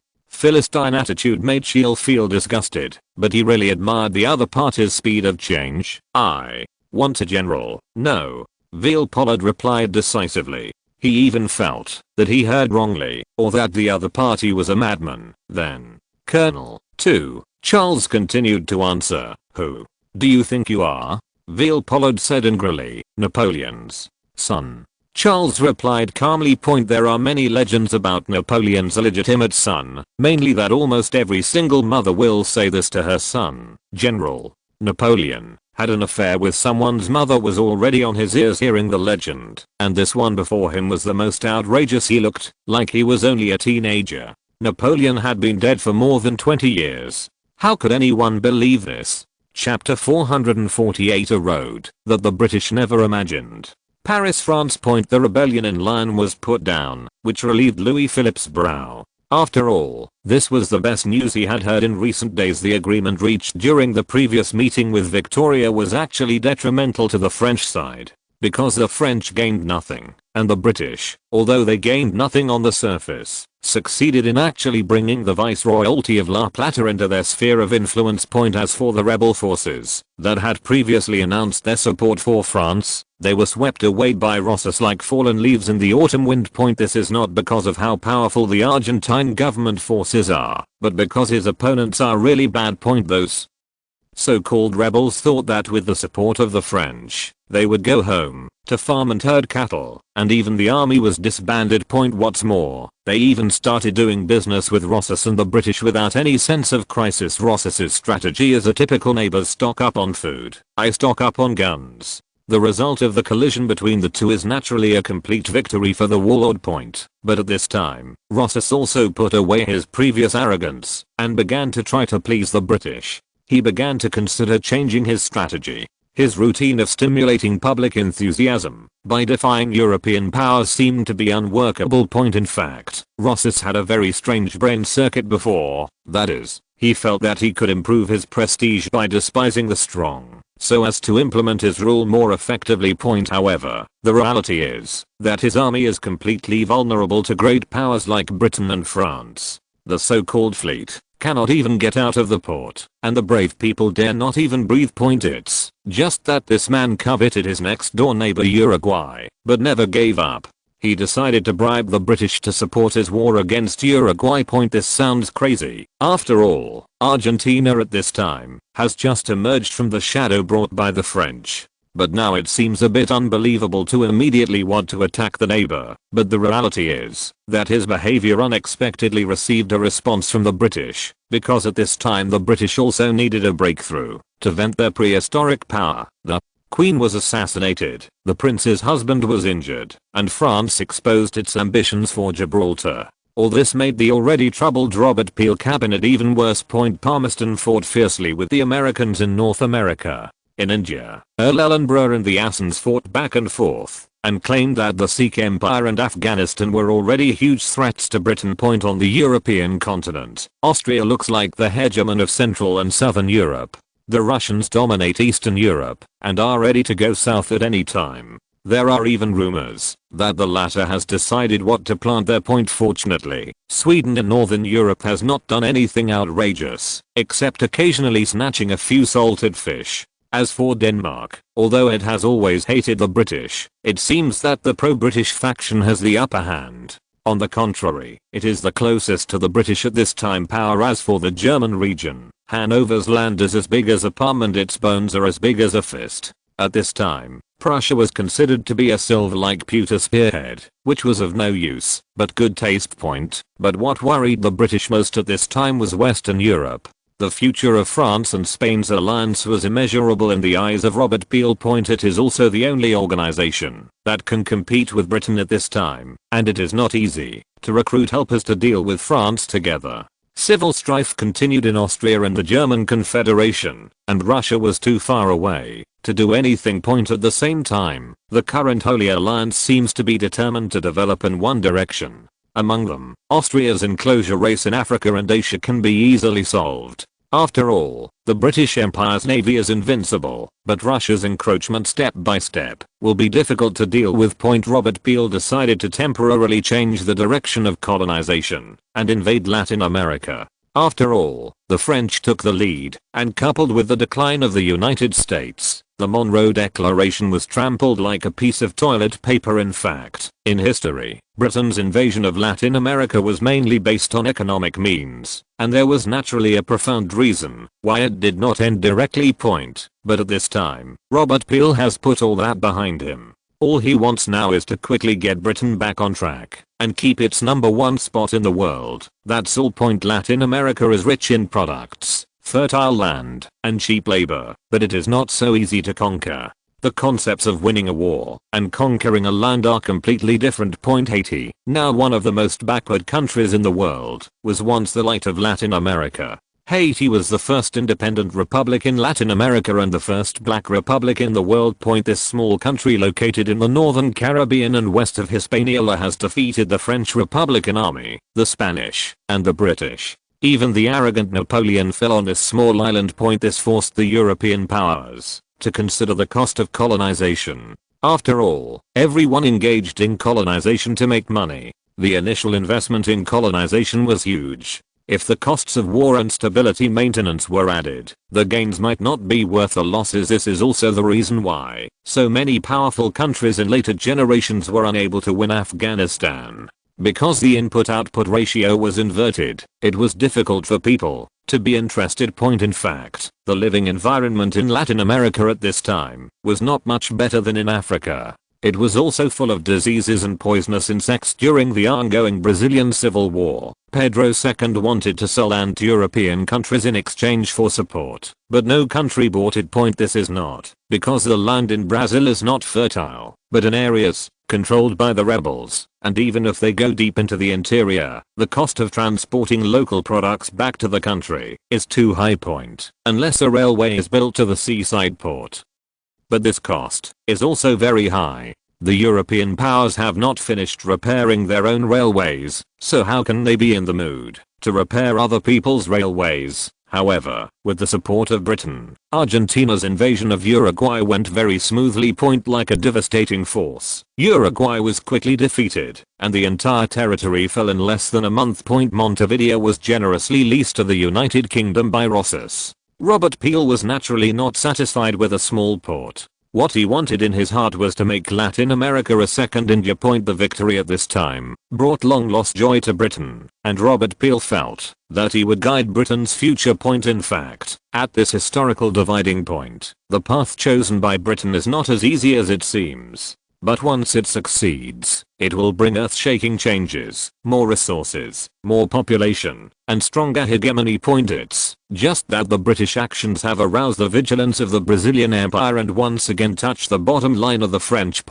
Although the former has little strength, it is no problem to support some Uruguayan guerrillas and provide some help when necessary. The latter confirmed Britain's ambitions in Latin America. The French could not tolerate such endless expansion. Although both were unwilling to have a direct conflict, this did not mean that they would not continue to make small moves behind the scenes as a result. The strength of the Chartists in the UK once again strengthened, and groups of Swiss mercenaries even appeared. Chapter 449 Tiger Poison and Food. In fact, Franz was really surprised when he heard that the British and Argentina had jointly invaded Uruguay, but he quickly recovered point, because this decision is really not a wise move. The resistance of Latin Americans is on the one hand, and the attitude of the great powers at this time. Britain had too many enemies. In addition to Brazil and France on the surface, the United States and Austria actually did not want the British to dominate Latin America. Point of course, Americans are not for the nonsense Monroe Doctrine, but they do regard Latin America as their own tonic, hoping that one day they can swallow it and catch up with Europe. Moreover, due to Palmerston's radical tactics and strong attitude, the conflicts between Britain and the United States continued to increase. At this time, the US President John Taylor was not an easy person to deal with. He was not intimidated by the former's behavior, but instead faced the difficulties head on. Except for not directly declaring war in the Oregon region, what the two sides did was no different from fighting. The United States has a large number of people there, but after the disintegration of Palmerston, this advantage has become very weak. But the British's advantage was not great, because they had too few people, and the Americans who defected were not restless. In contrast, Austria's starting point is much more bizarre. In addition to not wanting Britain to be too powerful, the most important point is that they are too close to Brazil. At this time, Brazil was the largest rubber producer in the world, and Austria's rubber industry was far ahead. In addition to its technical advantages, it also had a unique advantage in raw materials. Almost all the natural rubber produced in Brazil is sold to Austria, but this still cannot meet the needs of its industrial development at this time, and it is stuck every year. This is not because Franz is short-sighted and does not know how to prepare for a rainy day, but the rubber industry is developing far faster than he imagined. The technology that Franz originally thought would take decades, or at least more than 10 years, to develop was successfully developed in less than a year. The reason is that in addition to Franz recruiting a large number of talents, having reasonable guidance, and clear goals, the main reason is that some technologies really have no technical content. What Franz, a layman, thinks is magical, is really nothing in the eyes of real experts, scholars, and master craftsmen. In fact, Austria will become the world's largest rubber producer in just a few years, but even so he does not want to give up Brazilian rubber. After all, technology is evolving too fast at this time. Who knows if a certain growth point will suddenly appear and catch Franz off guard. Franz has re-expanded the rubber planting area, based on the current industrial growth rate. However, the cycle of rubber is too long, and even if there is a plan, the situation of shortage of raw materials will not change instantly. Central Asia, Afghanistan. In fact, the British were fighting a proxy war in Afghanistan, and Shah Shuja was the agent they supported. He was a descendant of the Durrani dynasty that once ruled Afghanistan. In the eyes of the British, legitimacy was stronger than that of Dost Muhammad, and everything in the early stages of the war was as they expected. This war is like an outing, a British soldier in the Afghan Expeditionary Force wrote in his diary. However, the British soon encountered problems, high maintenance costs, and terrible guerrilla warfare. When the British needed this agent to solve their problems, conflicts arose within the agent's family, and they fought over who could become the agent. When the winner was finally decided within the family, the British Army's operation in Afghanistan also failed. Tens of thousands of troops died tragically, and the Duke of Orange was forced to resign. The new head of the Durrani family was strangled to death in his palace, and became one of the many victims of this war. Akbar Khan, the eldest son of Dost Muhammad, actually controlled Afghanistan. The only person who could compete with him was Amin-ullah Khan. In fact, the latter's strength and reputation were far less than the former. Akbar Khan was a humble and courteous politician and a wily general on the battlefield. If he became the king of Afghanistan, he would definitely go south to attack India. At this time, Akbar Khan's slogan was to go south to deal with his father, Dost Muhammad, and the British used their trick To release the latter, Akbar Khan's personal character was indeed very good, so he handed over his power after Dost Muhammad returned and was sincerely happy that his father could return to power, but soon Dost Muhammad began to purge the Akbar faction and quickly marginalized them. Even Akbar Khan himself was repeatedly criticized without reason. At this time those of Akbar's sect remembered the prophecy of a dervish many years ago. The past king and the future king will fight each other, father and son. If the past wins the future, then there will be no tomorrow in Afghanistan. The earth will be covered with blood and yellow sand, and the strong wind will blow away those screaming souls. It was mentioned in the previous document that Franz once conducted a secret operation. After so many years, these Akbar's men suddenly remembered and broke into cold sweats with fear. Isn't that what Dost Muhammad had to do at this time? In fact, what these tribal leaders care about is not the future of Afghanistan, but their own lives and the lives of their tribesmen. Dost Muhammad was cruel and suspicious, not as generous as Akbar Khan. If this kind of person really intends to eliminate his son who is a threat to him, then he will definitely eradicate them all as well. Tiger poison will not eat its children, but fighting between father and son is nothing new in the royal family. Akbar Khan may hesitate again and again because of the love between his father and son, but those under him will not sit still and wait for death for their own lives and property. Sure enough, not long after, Akbar Khan suddenly contracted a cold and was bedridden. Dost Muhammad sent a doctor to treat him. But when the doctor entered Akbar Khan's room, he found that the prince, the hero of the Afghan people, was sitting on the floor drinking tea. The doctor, who realized something was wrong, was restrained just as he was trying to escape. Akbar Khan's men found a medicine bottle on the doctor's body, which contained pungent and unpleasant medicine. "What is this?" shouted one of Akbar Khan's tribal leaders. This is medicine to treat the disease," the doctor answered tremblingly. His expression gave him away, and no one would believe what he said. One of the guards put a drop of the medicine in the bottle into the water, and then gave it to the camel outside the door to drink. Within a few minutes, the strong camel foamed at the mouth and fell to the ground.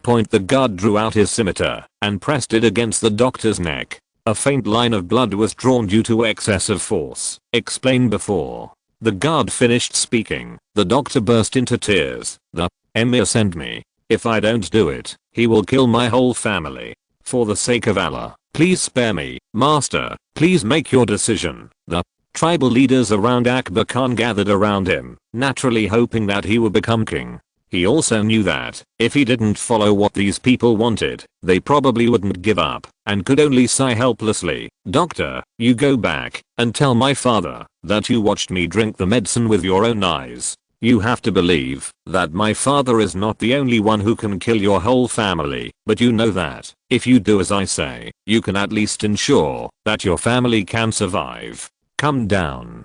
Chapter 450 The Winner and the Loser. Afghanistan, Kabul city. In the palace at this time, the Afghan king, Emir Dost Muhammad, was pacing anxiously back and forth. Although he has been suppressing the Akbar faction since his return, its scale is still huge and it enjoys great popularity among the people. Broad support. A person who has great achievements and surpasses a master will almost certainly be hated by the monarch, even if the other person is his own son. Although Dost has a secret agreement with the British, he needs to help them get rid of Akbar Khan, or thorn in their side. But in fact, even without a secret agreement with the British, he would not let his son go.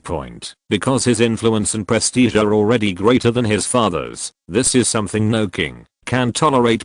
However, Dost was not without merit except for being ruthless. He still hoped to get rid of his son quietly. After all, in addition to Akbar Khan, there was also Amin Allah Khan who was watching covetously.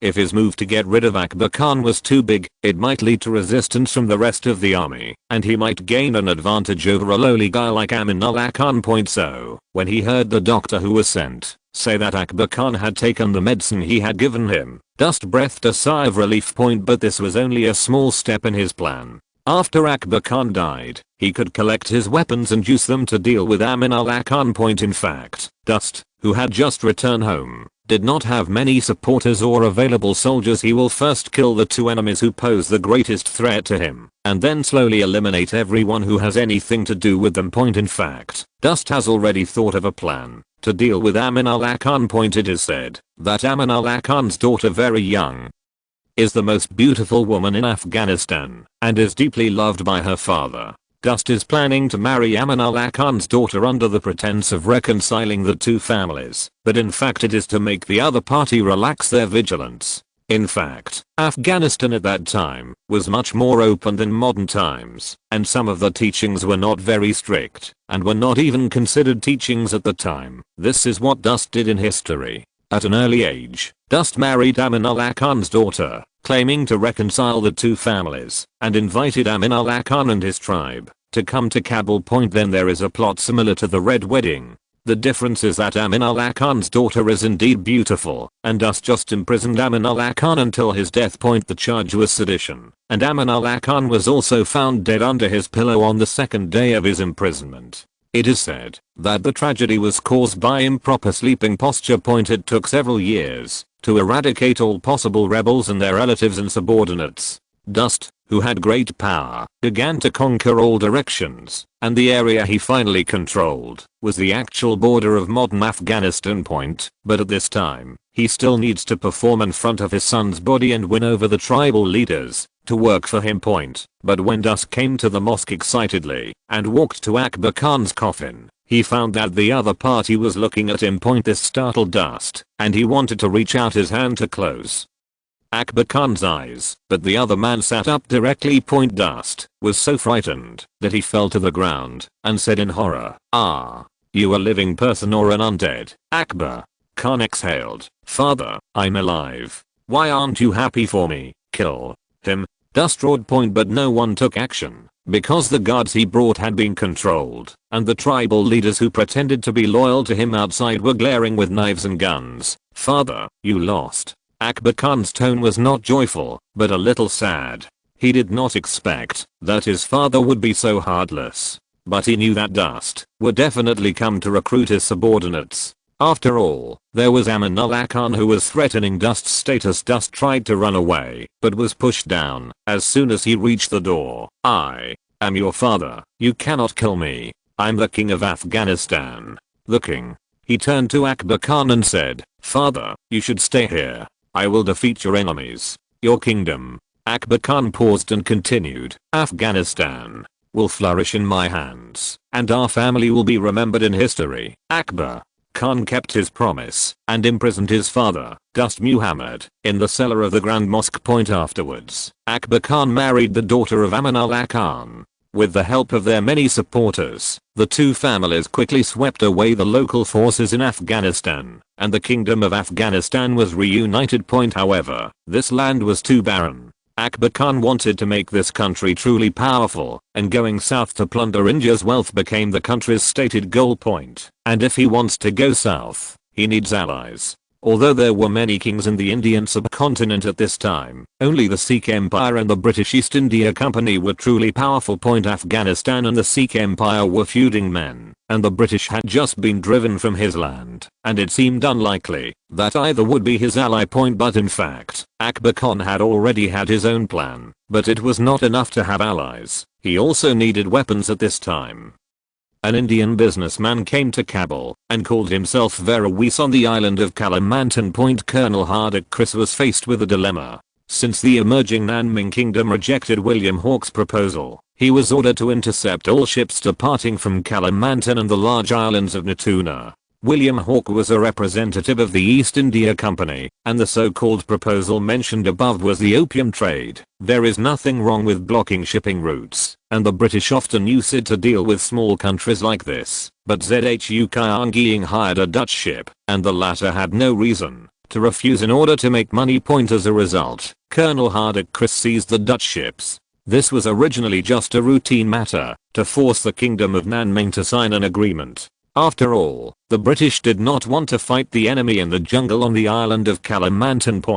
But at that time, they followed the principle of three poles: if there are dates, but no dates, and demanded ransom from the Dutch. What he didn't expect was that the ship had a background in the Dutch military. In fact, the vast majority of smuggling ships in the South China Sea are warships, and it is not uncommon for the military to take on private work.